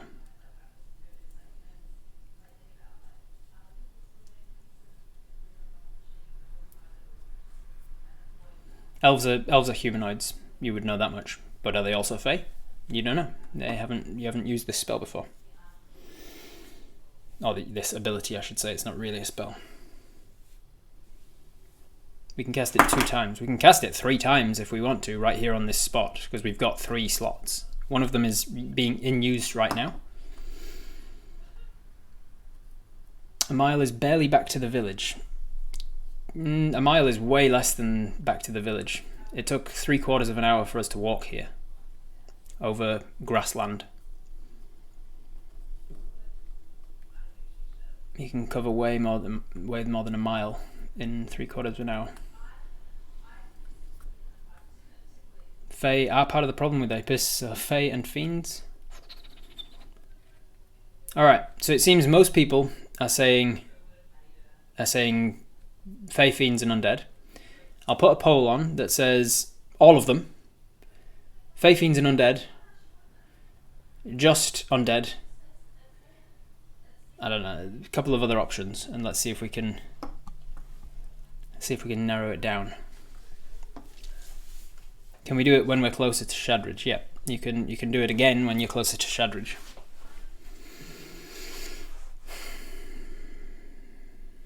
Should have used it at the carpentry place where the brother's fathers died. The bro's father died.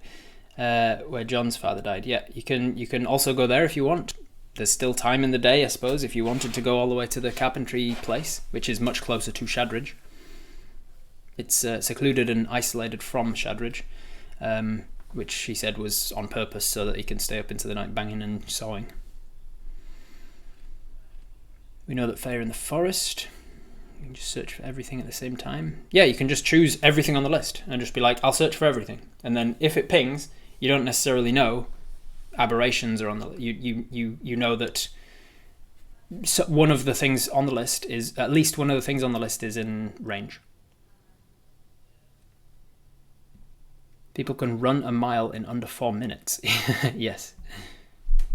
You walk at 4 miles per hour. At Apis does with 25 movement speed. Does 25 feet every 6 seconds translate to 4 miles per hour? I think it works more 3 miles an hour. I'm usually working on the assumption that Apis's walking speed is about 3 miles an hour.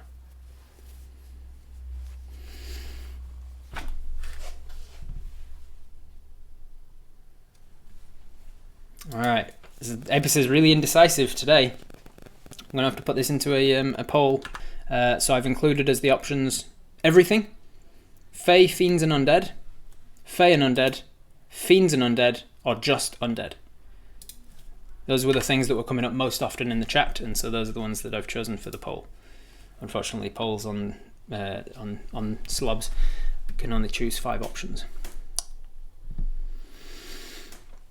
We get our spells back tomorrow, yes, after a long rest, provided that we have managed to have a long rest. We can always use another one, as Fancy says. We have 2 more spell slots after this.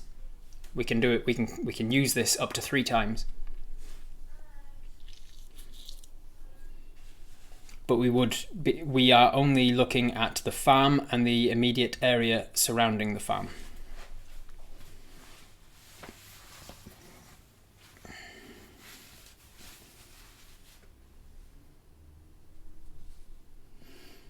We can do another scan from around Shadridge, and then one more from Jack Creed's farm, and then the day is almost over. That could be a good use of the spell, Gino. Cast it once on this farm, cast it once on Shadridge proper, and cast it once on Jack Creed's farm, and then you've used all your spell slots, but you're back at Jack Creed's farm and the day's over. Potentially. We can do another scan from around Shadridge and one more from near the apiary. Yep. Scanning for all of them can immediately tell us if there's anything worth casting further for. That's a good point, Kat. It doesn't tell us much in the way of information, but it does tell you that one of those things on that list is within a mile of this farm. Right now. 25 feet in 6 seconds is 250 feet per minute. Google says that's 2.8 miles an hour. I said 3, didn't I? So bam, bingo bango. A broad check first makes sense to Gino as well. Asmiel's changed the mind. Broad check. Katrina and Fancy being very persuasive in their arguments. They're rolling well on persuasion.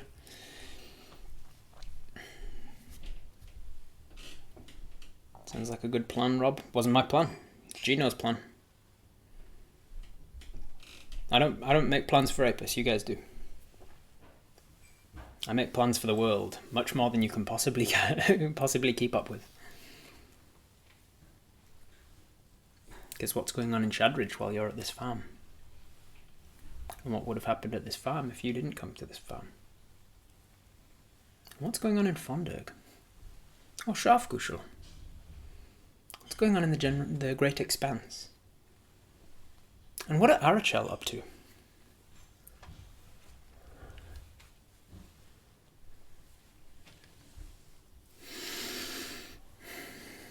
Surely we would see a dragon within a mile. Maybe. But there are things that can count as dragon type, the tag of dragon, without being like an ancient blue dragon or whatever.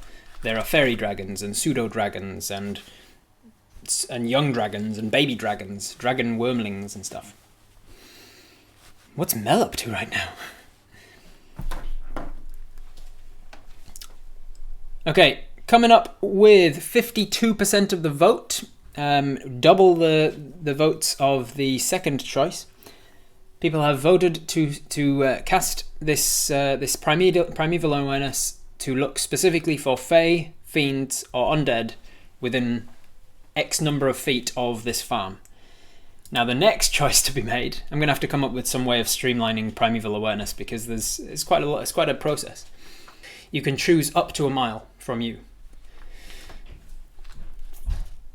So do you want it to just go the whole hog? Again, the higher you make it, the more likely you are to get a ping of success. Yes, there is one of those things in the area, but the more white noise that is. Is it a mile that way? Is it a mile that way? Is it a mile that way? Is it a mile up there or down there? It is a radius, a spherical radius from you. So it goes a mile into the ground as well. Are there undead fae or fiends within a mile of the ground? What do you guys think? Give me some ideas of what sort of radius. You can just say to the edge of the farm. Like you don't need to give me a number of feet. We're not in a forest, no. We're on the edge of the forest. Maybe the edge of the forest is like a quarter mile to the north of us.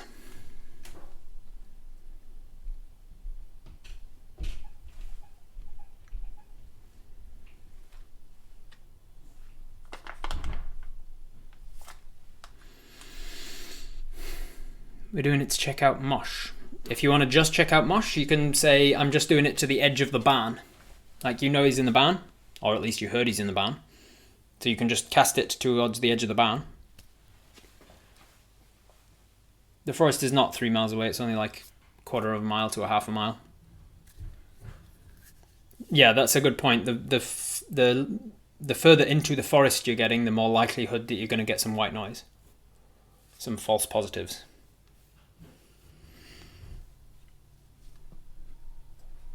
One mile centred directly between here and Shadridge. So you're going to walk halfway to Shadridge. It has to be centred on yourself. So you could walk halfway to Shadridge and then cast it, I guess. But then you're not getting either city in, because either town. The farm or the town, I should say. Because at 3/4 of an hour, walking about 3 miles an hour, you've walked about 2 1/4 miles. So halfway between the farm and the thing is like a mile and an eighth to each one.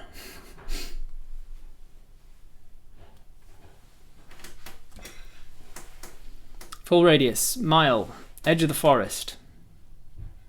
I think the results of this poll, the solutions to this poll are going to be: are you going to go to the edge of the forest? Are you going to go to you're going to go to the full mile? Are you going to go to the edge of the forest? Are you going to go to the edge of the farm, or are you going to go to the edge of the barn?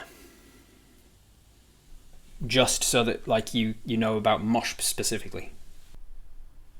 Get right into Mosh's face, grab him by the head and cast it like 1 foot from you. Anything within 1 foot of me.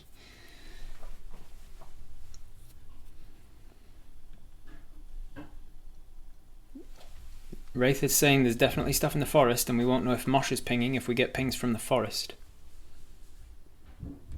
To be 100% clear so that any of you aren't making falsely educated decisions, you do not learn the number of the things that are pinging or their directions. So you don't get a ping that's like, yes, you get a ping from the barn and you also get a ping from the forest. The answer just comes back, you're sort of asking nature. As a ranger, you're getting in tune with nature and you're asking nature, are there fae, fiends or undead within X number of feet of me? And nature says yes or no. That's it. You get a yes or no answer.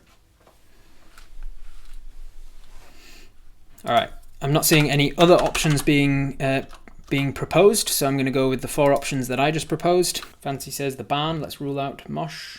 Dragon Diabolos agrees, the barn. Wraith says barn, Asmiel says barn. Too risky to get some false positives. Gino says the whole farm.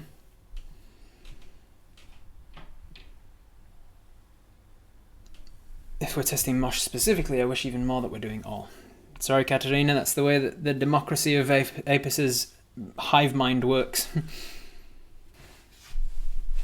A lot of people are wanting to use this to try and rule out this stranger that's arrived in town about the same time as these things started happening.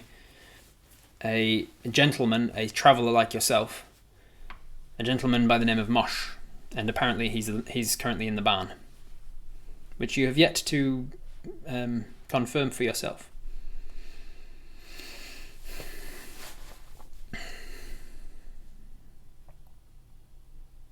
We're pinning a lot on Mosh. The barn is on the farm, yes, which is why it's a different... Like, you can do it... The smallest radius of the choices I gave you is just the barn, which is just a section of the farm, which is just a section of the land between here and the edge of the forest, which is the section of the entire mile radius that you could do it.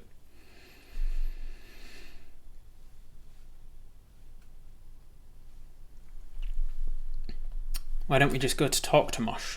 We could do, but the option was put to you whether you wanted to use the spell or not, and 96% of you said yes. Alright, so with 59% of the vote, the choice is made in Apus's mind to use use their primeval awareness to the edge of the farm, to encompass the entire farm, looking for fae, fiends, and undead. Alright, cool. We have our answer, finally. That sort of answer would be much quicker at a table when only one person is controlling the character. Which is why I think in future I might get one person to make that decision. I might just do one of those Nightbot giveaway things, where if you want to be in with a chance to do it, then you put in a thing in the chat, and then I draw one of you at random and say to that person, what do you want? So Apus leaves John's company and turns around and starts to walk towards the barn. As they walk towards the barn, Apus sees a woman walking along the farm, coming towards the farm down the path, the same path that you took to get here as well. She seems to be human. She's rather tall and thin. She's very pale-skinned and got dark hair pulled back. She's got this sour look on her face and head held high. She's got quite made up appearance with makeup and things on. She's got bright red lips and dark eyes. She's dressed relatively well, but still kind of working class. And she walks past you and sort of looks down at you, down her nose, and she walks past you to John.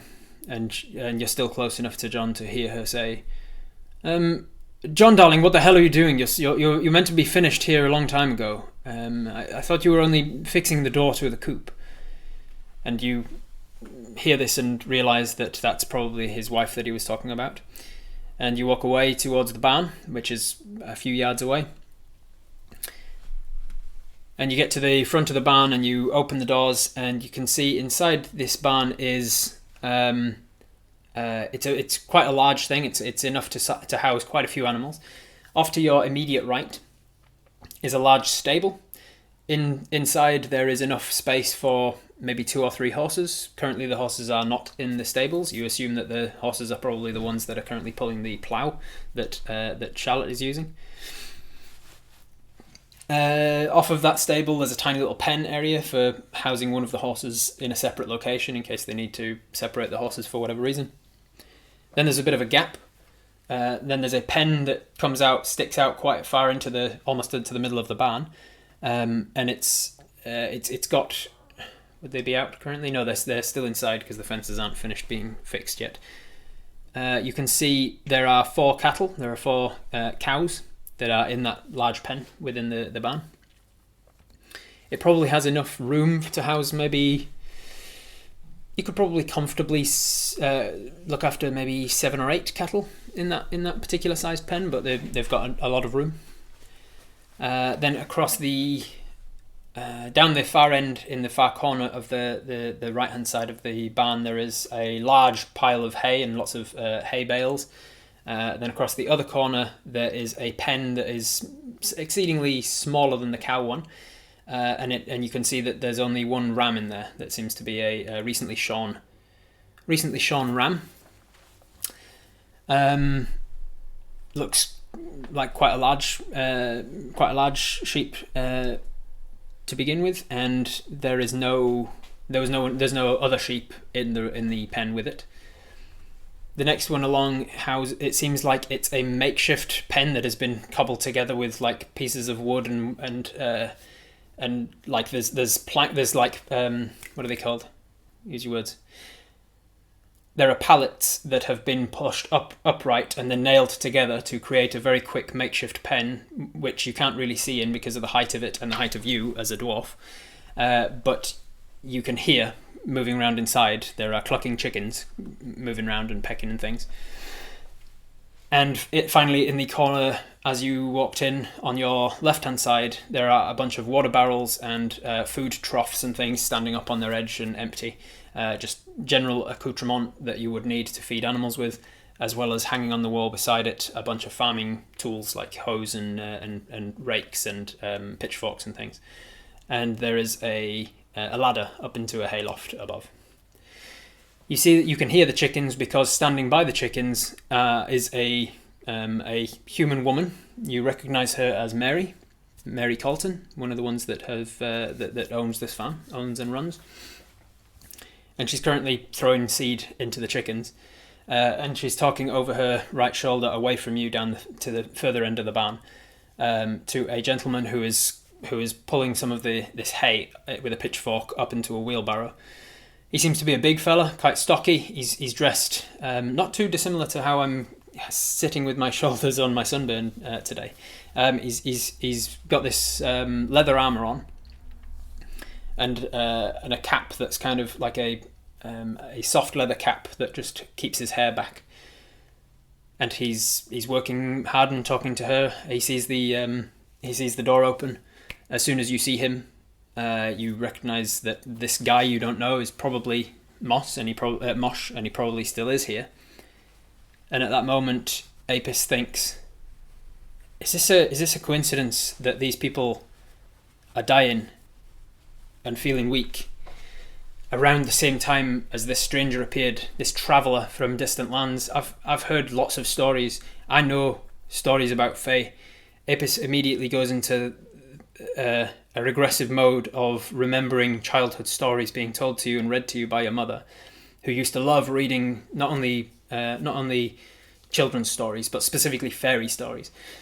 She had a particular affinity for fae creatures and a love for fae creatures, and not a love for them so much as an obsession with them, and a deep interest in all things fae. And she imbued you with that as well. She brought you up about on stories of displaced beasts and fairies and the story of when you met your friend Locaro dancing with a pseudo dragon somewhere in the Giftigalt forest. Amid those stories, you often find cautionary tales of strangers appearing in town when something weird starts to happen, and then the stranger is driven out of town, and it was discovered that the stranger was a fae creature that was trying to charm everybody and use them for their own gain, or things like that. Hags and such often use changelings, and Apis' mind immediately goes to this sort of level of distrust over this stranger, and is there something there? At the same time, though, Apis thinks of other stories that your mother would read you. Not every story she read was about the Fae. Sometimes there were stories of other cautionary tales of not making deals with strangers for other reasons, because maybe they're even worse than the Fae. Maybe they're even more less mischievous and more malevolent. Have ill intent towards you. Perhaps they were devilish or demonic. There are things from the lower planes that would hurt you, that would love to see you suffer and corrupt your very soul, so that when you were committing acts that you wouldn't have otherwise commit, your soul was corrupted to the point where when you died, it would go to the lower planes rather than where it was truly destined for. And then they would take it and use it as currency, use it as eternal slaves, things like that. So your mind goes to potential fiendish influence. Before Apis's mind returns to themselves, you also think about the draining influence of this this potential suspicious illness that's going around, and specifically the story of how you just heard from John. His father physically withered away days before his death. He was a strong, stocky, muscular man, and his strength physically sapped away. His muscles weakened. He could see him wither away, and an image comes to your mind of just a skeletonoid human.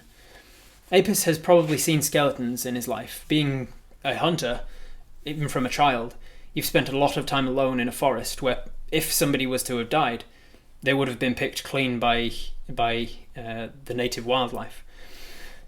So Apis, it's probably not uncommon that Apis would have come across a bone or even a skull or a partial skeleton that was still intact. So Apis has a visual representation of what it might look like to have someone who is still living, but almost a living skeleton with flesh being taken from their bones, but their skin still intact over the skeleton structure.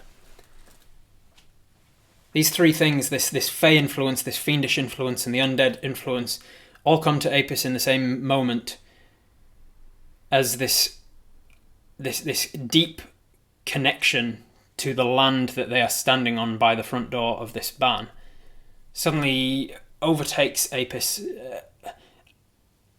Out of their own control, they feel the same sort of feeling that they use to cast Hunter's Mark, the same sort of feeling where they empathetically understand the nature and exactly its positioning in relation to other creatures in order to pick out the very creature that they are going to cast Hunter's Mark on and cast them as their mark.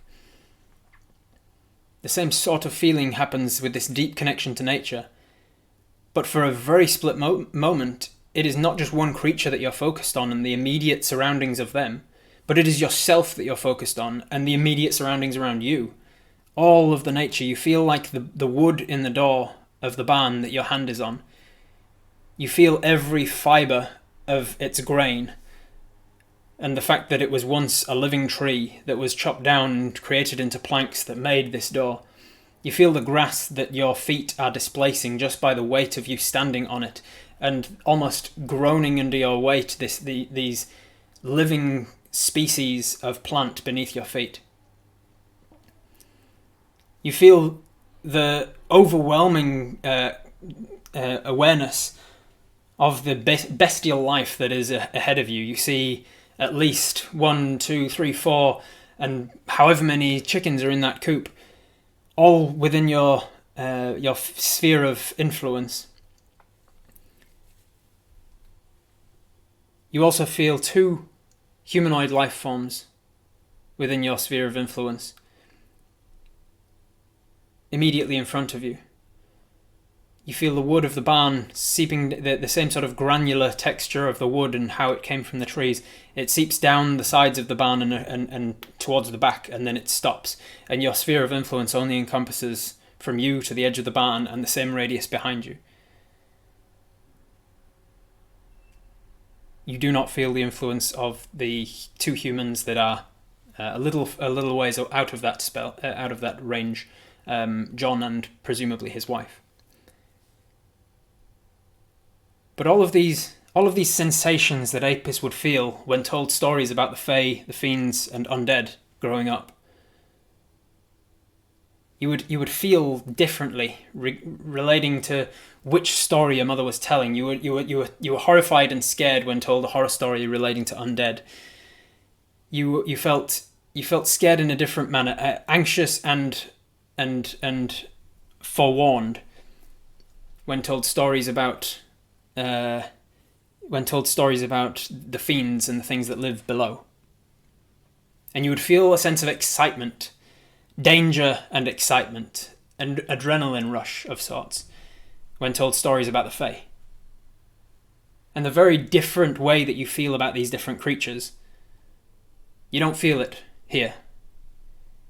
You don't feel any of those feelings from any of the creatures in the barn in front of you, or the same radius around you, or behind you, or above you, or below. You get no sense of Fae, Fiend, or Undead within the immediate vicinity of the barn, or indeed the farm. Just to retcon, I've just remembered you said you voted for the whole farm, not the barn. So you get no sense from the farm, the barn. The same sort of sense of feeling starts to push outwards from you. And this is all happening in a split moment, a split second, maybe a few seconds at most. That your awareness of the nature around extends past the two that are standing, talking, potentially arguing, their voices slightly raised now. You don't get a sense of Fae, Fiend, Undead as your awareness pushes to the outskirts of this, the very furthest fields on this farm. You get other senses of life forms. Humanoids are around, other beasts. There's a couple of horses, and there's too many to count insects and birds that are flying around this farm. But as your awareness pushes to the very outskirts of this farm, there is no sense of Fae, Fiend, or Undead that comes to you.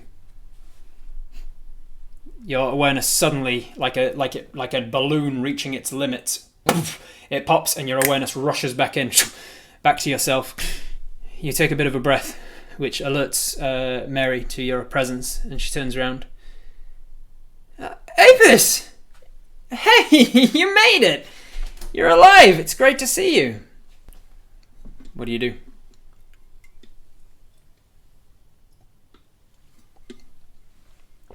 Imagine how many descriptions we could have been enjoying if we picked all of them. Whew! It means you just get to enjoy those descriptions late at another time. It's like wanting all the desserts on a menu. You can come back and enjoy those descriptions at another time. Mosh is just a dude, or a dragon. Could be a dragon in a polymorphed form. He could be an aberration. Could be a monstrosity. That wasn't a thing that was allowed on the list. Could be humanoid, but not what he appears. He could still be a humanoid. He could be a goblin or something that's for some reason in a humanoid form. He would still be humanoid. All that you know is that he's not Fae, he's not Fiend, and he's not Undead. Or that he is one of those things and he's somehow hiding it. Because this is a world of magic. There are items that can disguise your type. There are items that can disguise your thoughts, or all kinds of things. So you know that he's either not Fae, Fiend, or Undead, or that he is and somehow hiding it, or that this isn't Mosh, because you don't know who Mosh is, and you haven't asked him his name.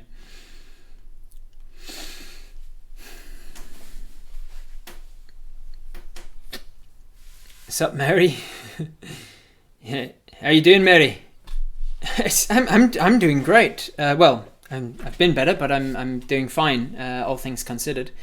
How are you? It's. I should give Mary more of a distinctive voice, shouldn't I? I can't remember what she sounded like at the funeral. Maybe she's just a little croakier. There we go. That's enough to differentiate her a little bit. Hey, how are you? It's good to see you, Apis. Are you doing well? Like you went off to search for the goblins, and we didn't hear from you for over a week. It was a tough one, but long story short, I dealt with them. They shouldn't be a problem for us. Right. Well, I didn't have any doubts in you until maybe a few days ago. But yeah, it's good to see that you made it back. There probably wasn't anything here in the first place. John's dad wasn't on the farm when he died, correct? But a lot of other people are, so maybe. He could just be a dude. There are plenty of evil dudes, so even if he isn't one of those things, he could still be related in some way to it. Or maybe he's just a normal dude that I added as a guy that you could get to know. I don't know. Well, I know. You don't. Would a god be considered celestial? Very much so, yes. Quickly tell Mary about the conclusion of the goblin issue and then ask about Mosh. Yeah, we fill her in on what happened. We don't tell her the whole details, just that it's detailed about. And then Apis says, sorry, have we met? And you call out to the other guy, and he goes, no, I'm Mosh. It's nice to meet you. I heard about you before all of this went down. And he puts his pitchfork, stuffs it into the pile of hay, and he walks over, wipes his sweaty brow, and he holds his hand out. Do you take it? Do you accept his handshake?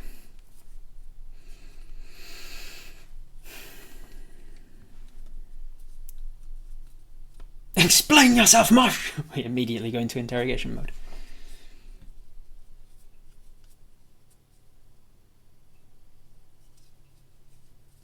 A lot of people saying yes. Most people saying yes. So yeah, Apis puts the hand out, accepts the handshake. It's quite a firm grip. One of those that's not like, it's not on the edge of trying to show off to you, but it's strong enough to be like, oh god, this guy's passively strong. Like maybe he doesn't realize that was quite a firm grip.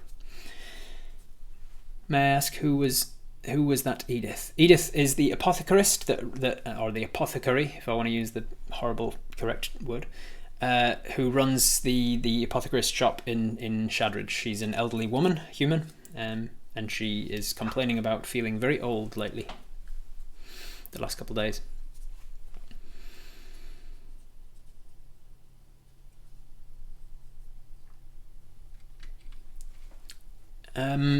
So we accept his handshake, and he says, "What was your name?"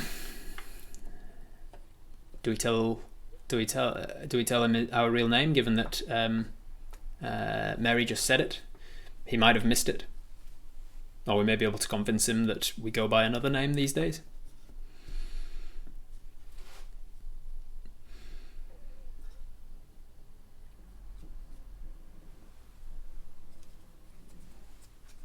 Mary's already said, "Hey, Apis," but he might have missed it or not quite understood that was a name that she was greeting you by. A lot of people saying, well, most people saying yes, but not everybody. Yeah.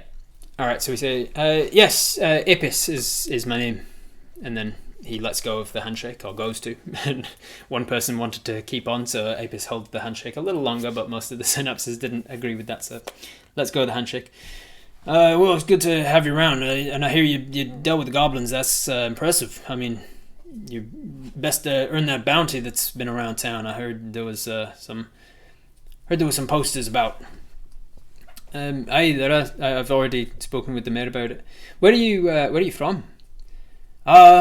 Just around, just a bit of a traveller, not really from any one place. I hear kind of like yourself. Hey, a little bit like me. Are you just working on the farm? Yeah, even travellers need to earn a bit of money time to time, so I thought I'd help out a little bit. And Mary turns and says, You'd be earning a lot more money if you'd actually accept what we offered to pay you. Because you were being too generous, and you needed to repair your farm. You got a lot of things to do here, and with the animals dying, you gotta earn a living. So, what I'm charging you is plenty enough to keep me going by. So over to you guys. What do you want to say in this conversation with Mosh? You are now engaging him in conversation. He's a human, so he's standing above you, but he's not like imposed. He's not deliberately trying to impose by the looks of it. He's just standing tall and proud. He kind of looks like a ranger in his build and the way he holds himself and the way he's dressed in leather armor.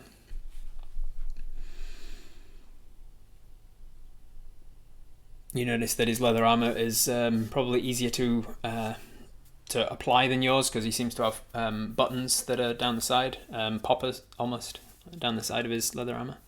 So his is more of a vest that goes over and then pops at the side.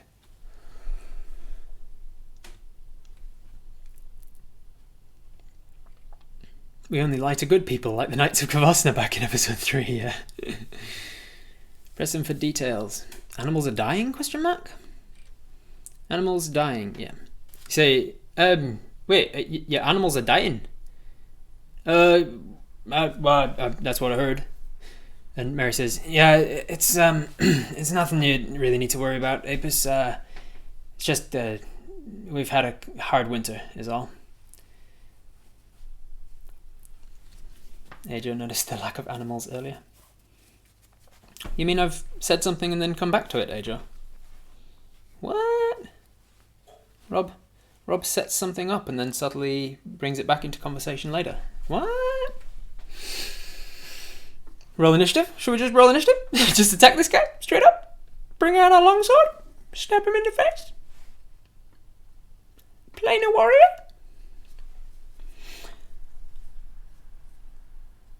Where's the closest water source? Do you ask him that? You're kind of in a conversation with him and Mary. She's kind of there as well now, so you can say whoever you're wanting to ask your questions to, but I'll need like specific questions or wording, like what are you asking him about? She's kind of just like hand waved it away, so in order to pursue that, I need some specific questions about it. What state are the animals in physically? What can I ask? Which animal? Like all the animals? Are they? She says. Well, yeah. We lost some chickens 3 or so weeks back. We lost a. We lost we lost the sheep. Ramses's friend. We lost her.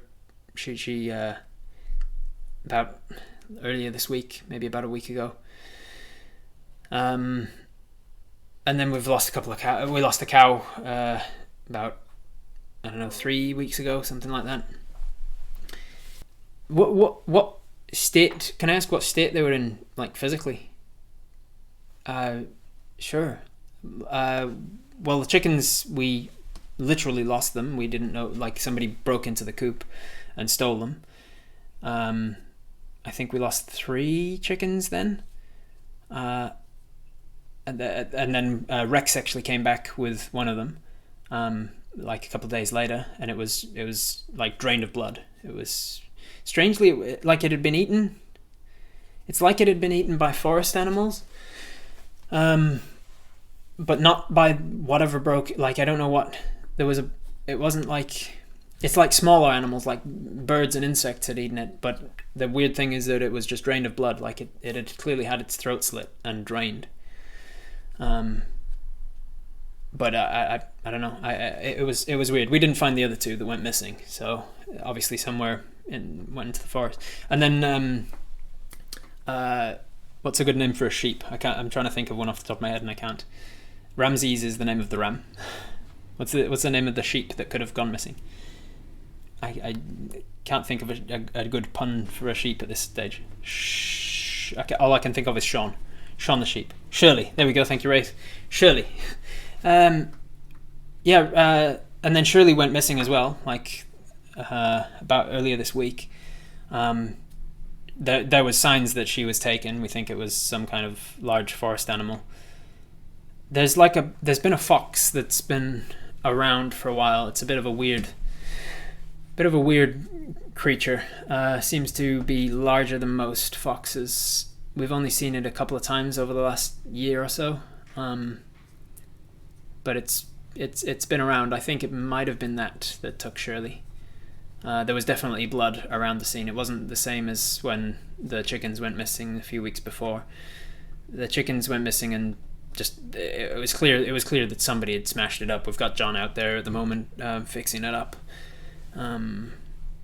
He's confirmed for us that it was definitely like some sort of intelligent creature has smashed the lock off of our coop and like done a real work on the wood as well. Apparently it took way more time to fix up than he anticipated it would. And then there was like a giant it's not really a giant fox, but a large fox it might have been that took Shirley. But now you mention it, there was Daisy was in like a real weird state when we found her. She was actually in her paddock still, but she was just wasted away. She it's like she just wasn't eating. For like a week or so, she just seemed to get thinner. She was emaciated. She was just like weak and thin.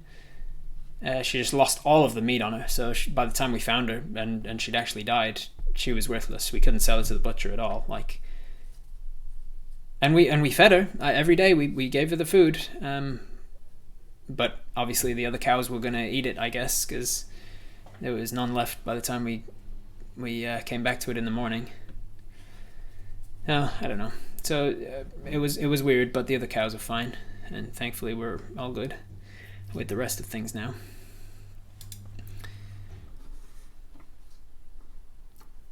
What was the word? Emaciated. Emaciated means lacking in muscular strength. Wasted away. Super thin.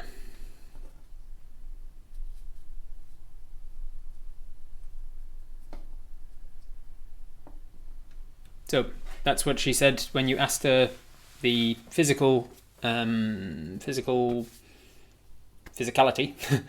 of the animals upon death. What do you say? What do you do? What do you ask?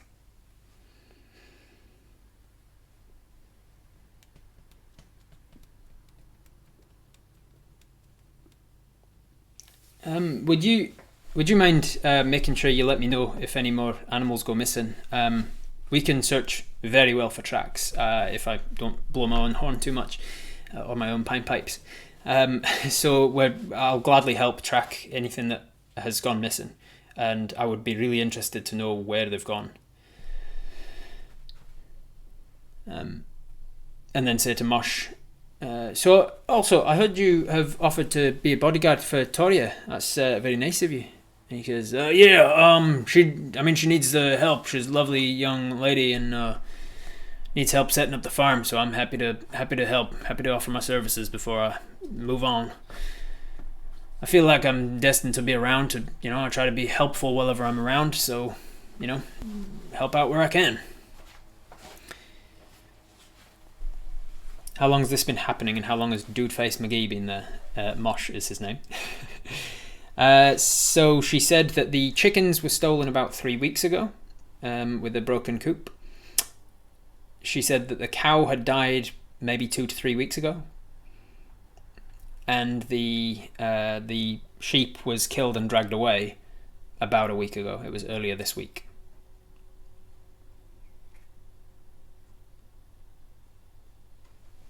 And to answer your last question, Dudeface McGee, aka Mosh, has been here about a week.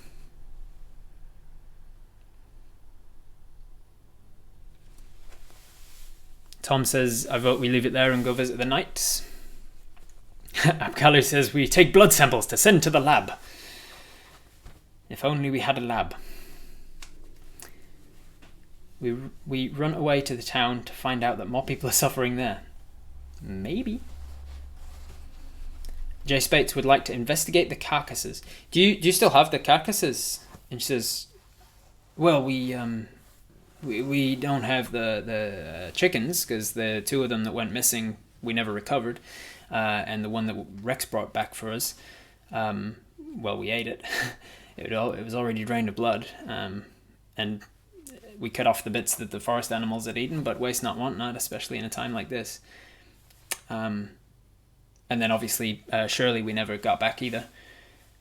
And the cow was, well, she was no good to anyone, no good to the butcher or anything. So we took her to the edge of the forest and chucked her out for the animals. But if you go to the edge of the forest, maybe she's still there. It was about 2 weeks ago now that we disposed of her. Persuade him to tell us more about himself. Sure. Let's make a persuasion roll. Persuasion, there we go. Nightbot rolled the same thing. because we're not proficient in performance or persuasion, so I guess it was the same thing. We're not very persuasive in how we try and get him to talk about himself. So he goes, I don't really know much about what you're wanting. My name's Mosh. I try and help out where I can, and I travel the land any other time, really. So there you go. With a 4 persuasion, that's about all you're going to get from him about himself for now. Maybe at another time you might be able to try again. Slap him in the face with a raw fish. Demand more information! You would grab a locket from him and say, does this mean anything to you? Who's inside it? Did they die? Need to locate the missing animals, dead or alive. Ruku wants to locate the missing sheep and chickens, which may or may not be a red herring on my part. I may have put it in there as something else, unrelated. I may have put it in there as something very much related. Or I may have put it in there just to flesh out the verisimilitude of the world, and is therefore a red herring. You don't know until you either choose to ignore it or pursue it. Ask Mosh what he's planning for the next few days, and we can skedaddle. He says, well, with it being spring and the farm flooding a couple of days back, I've been just helping around as much as possible, really. And Mary says, don't you worry, Apis. I got plenty of plans for this guy. We've always got work for more farmhands around here, especially since Jack passed, and God rest him. We can always find work for him. Mosh, have you seen any other wasted people or animals in your travels? Mosh, while you've been travelling around place to place, have you seen any other animals wasted away like that? And he goes, hand on heart, I can say, not without an ounce of a doubt. Never seen that sort of thing before. It was, I didn't see the cow, it was before I got here, but it sounds like something weird. To be honest, kind of sounds like something that's going on with what do you call him? Dixon, which is Dickie. Dickie, yeah, kind of sounds like what happened to Dickie with the wasting away. And Mary cocks her head. Huh. Yeah, I guess it kind of does. I am going to, on Apis' behalf, make an insight check, which is wisdom based, and therefore it goes animal handling, medicine, insight, I think is the third one down. So 1, 2, 3. Medicine? What?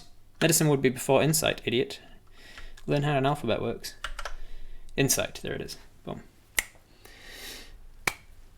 With a 5 plus 2, a 7 on insight, even if I took the first roll, which is not how randomness works, but even if I'd have taken that 12 on insight, doesn't tell you very much. If he's lying, it doesn't give you any particular tell. It's not Nightbot being a jerk, it's me forgetting which one of my commands there is. Oh no, I suppose Nightbot has rolled relatively low on a lot of things. So if he is lying, with him being a relative stranger to you, you don't know his facial tics or anything that would indicate that he's lying. Ask Mary how old the cow was. There seems to be an age trend in the human victims. I want to know if it's continuing with the cow as well. Very smart, Sparrow Flyway. One quick question.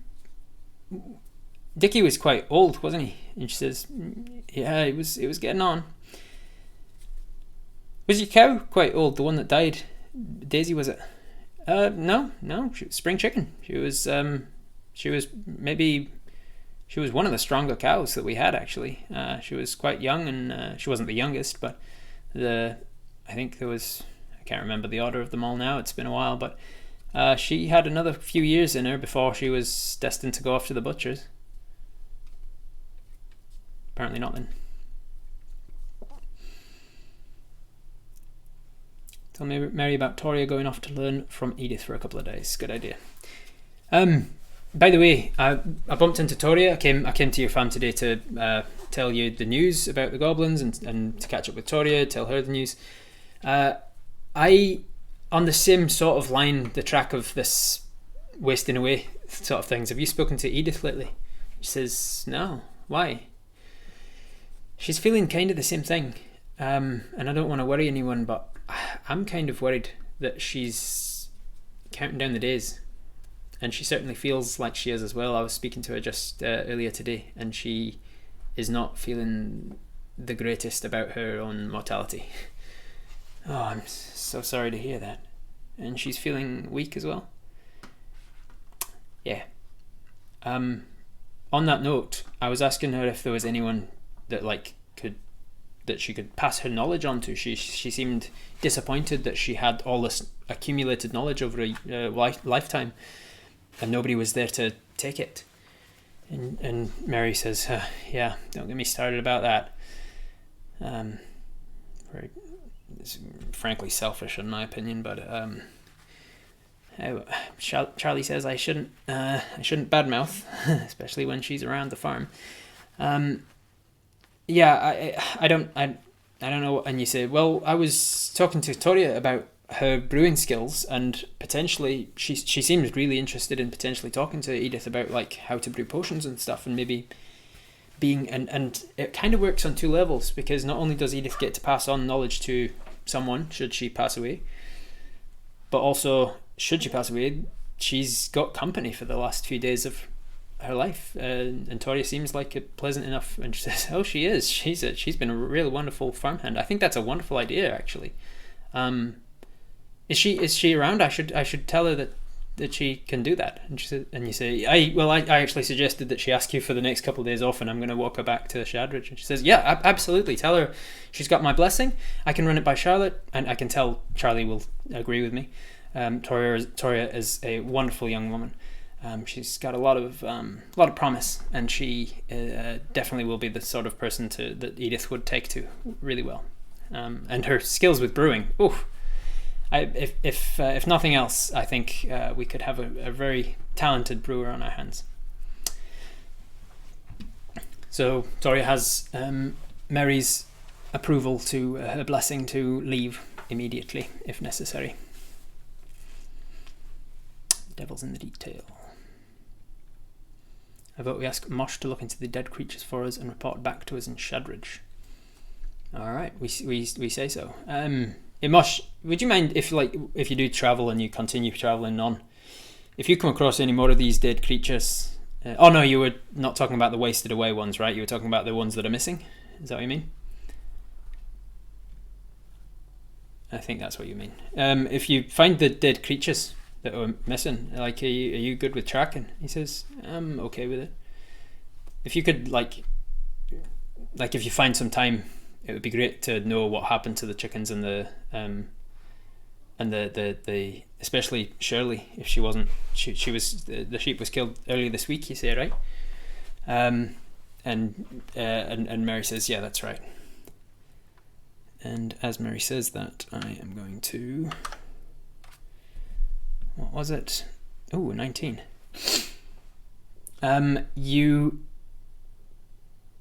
As you say, the sheep was killed earlier this week, right? And Mary says, yeah.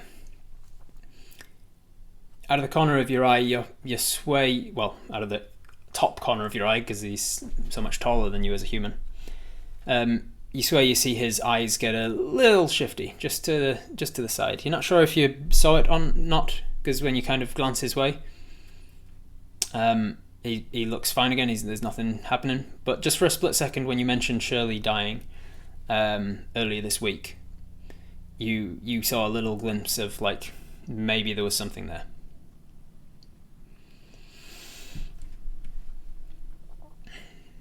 If Edith was strong, maybe it's preying on strong things, not actually old things. Edith was never a particularly strong person. You've met her a few times, and she was always an old person, an old lady. She was never a particularly muscular thing.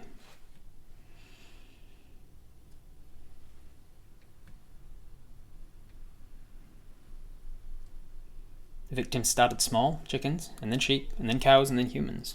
Humans not necessarily larger than cows. Was it that snooty girl married to John? Is that woman Edith's niece? Wraith says. Was that a question from Wraith or a question from Apis, Wraith? Is that a question you want to ask in character, is what I'm saying?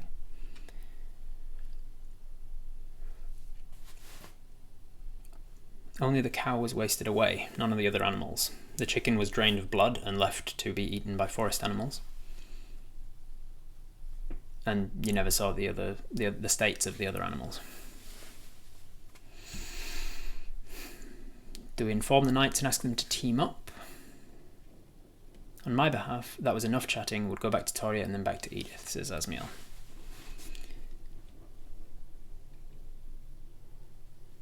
You see, call Nightbot best boy and he rewards you with good rolls, that's right. Sup, Kay? How's it going?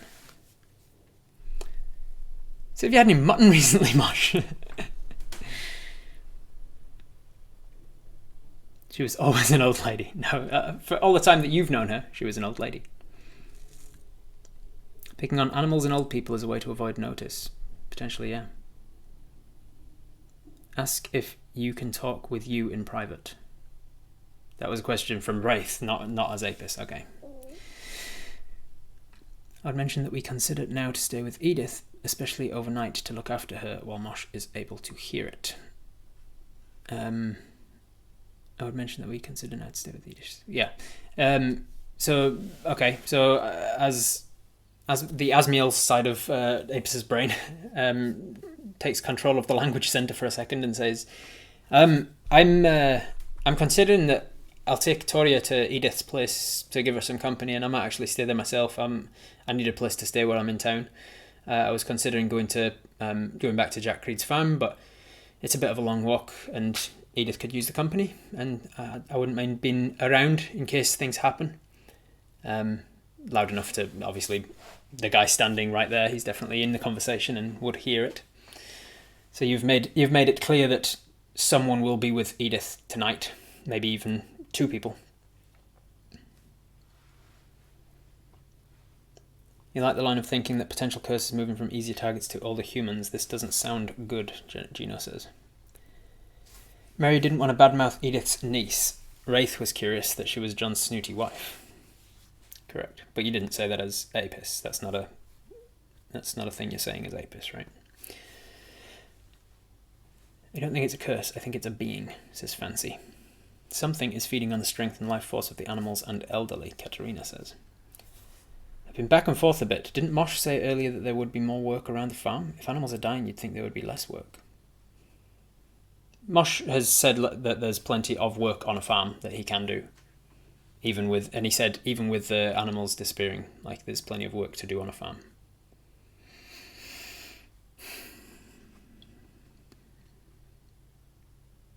Is there still evidence at the chicken coop? Do you ask that, or are you asking me that? Like, is that an Apis question?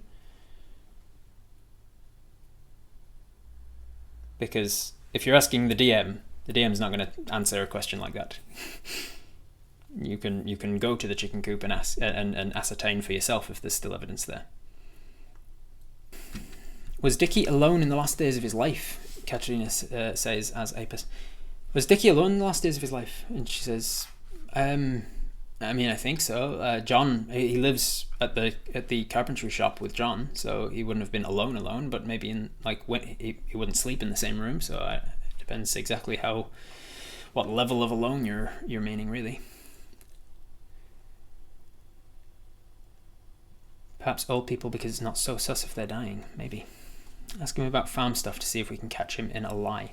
Sure thing. So we don't know that much about farm stuff because we're not a farmer ourselves, but we can make some sort of a knowledge check. Some sort of, do we know about farms?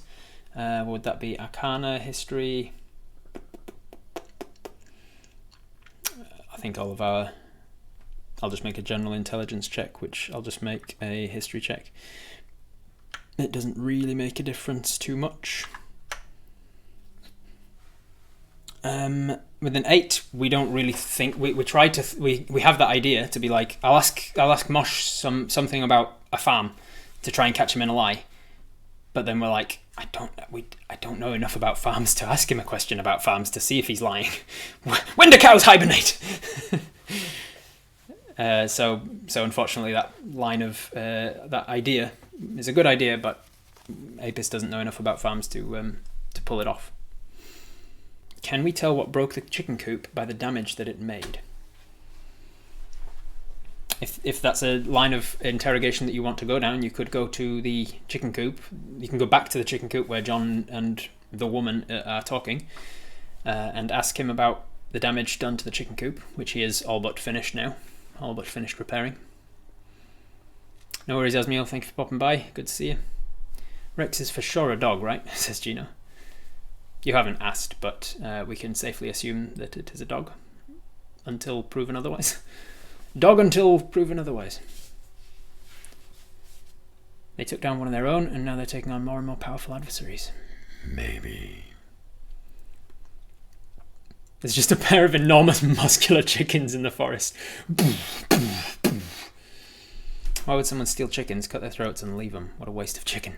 Has someone or something has someone or something made a being stronger by feeding it to the chickens first? So what are you doing, guys? We're kind of at an impasse where you're all just talking and not actually suggesting doing anything. So what are we doing? We're still talking with Mary and Mosh. Is there anything else you want to talk about, or are we grabbing Toria and heading back to Shadridge?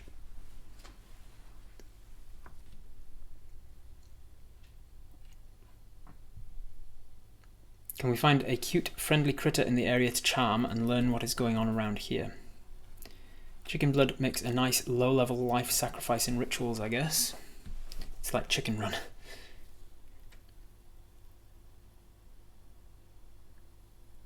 That would be a good idea. Then we can get a feeling for the biatch.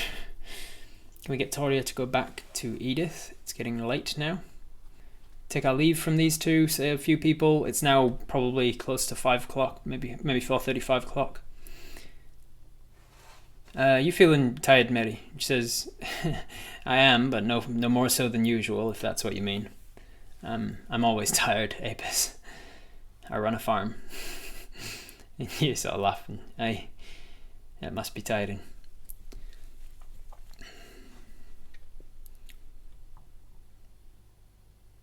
We don't have enough evidence to accuse Mush of anything, even if he is a little sus. He definitely gave you an air of sus towards the end there.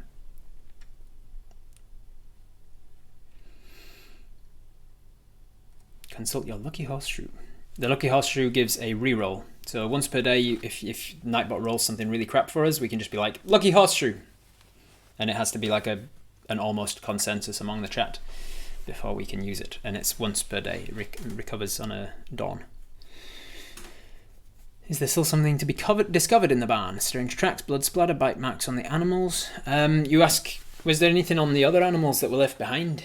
Any bite marks or blood tracks or anything? And she says, well, not from the chicken coop. The chicken coop, feathers from whatever took them, but no blood.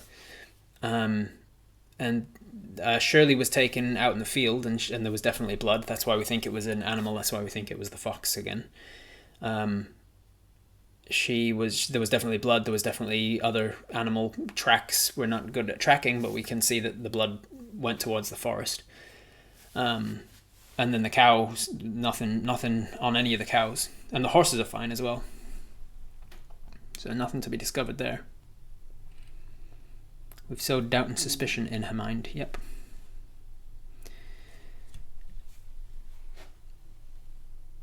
Right. A lot of people saying, leave. We're done on the farm. I think we should say that we're going to mention it to the knights near Mosh. Okay. So we say, still in conversation with Mosh and Mary. We say, I'm going to take. So I'm going to leave now. I'm going to go grab Toria, make sure that she's got everything she needs. Take her back to Shadridge. We're going to stay the night with Edith, but I'm thinking I'm also going to talk to the knights about this whole thing, because it's something about it's not right. I want to get them. I want to get their suspicion levels up so that we're all on like high alert for any of this weird dodginess. And Mosh says, yeah, I think that's probably a good idea. I hear you don't have much in the way of knights here, like only a small barracks, right? They're improving it. It's currently under ways to get more night presence here. Right. Yeah, I think that's a good idea.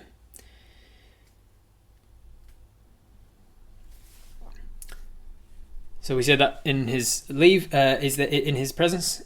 Anyone objecting to leaving? Is there anything else you want to do on the farm right now before we go back, grab Toria and leave?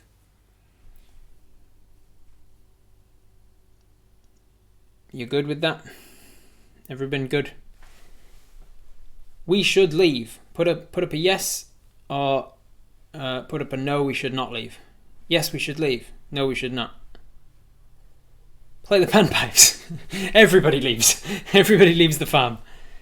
Can we take a look at the chicken coop lock? The chicken coop lock was smashed like 3 weeks ago, and they've finally got the carpenter on. That's what the carpenter was doing when you were with him. He was in front of the chicken coop, and he was fixing up all of the wood that had been smashed off and stuff. So you can't see the damage that was done because he's all but fixed it now. But you can go and talk to him about the chicken coop if you should so wish. But the vast majority of people here are saying, yes, we should leave. So Apis does. Apis is done on the farm, it seems, on the Coltons farm. Right, well, thank you for what you've told me, Mary. I'm certainly interested in getting to the bottom of whatever's going on here. I think there's something weird about, and you kind of look up at Mush as you say that. I think there's something weird going on. I think we should all be aware, like hyper aware of everything that could be unusual. And please keep me in the loop if anything happens again, any of the animals go missing, anything like that. And Mush says, yeah, it's a good idea. I think that's for the best. Everybody should keep well aware of their surroundings. Real important to keep aware of your surroundings, I think. And then he's like, I better get back to work. He turns around and walks back down the other end of the barn, grabs the pitchfork and starts going back to work. As we leave the barn, we head back into the...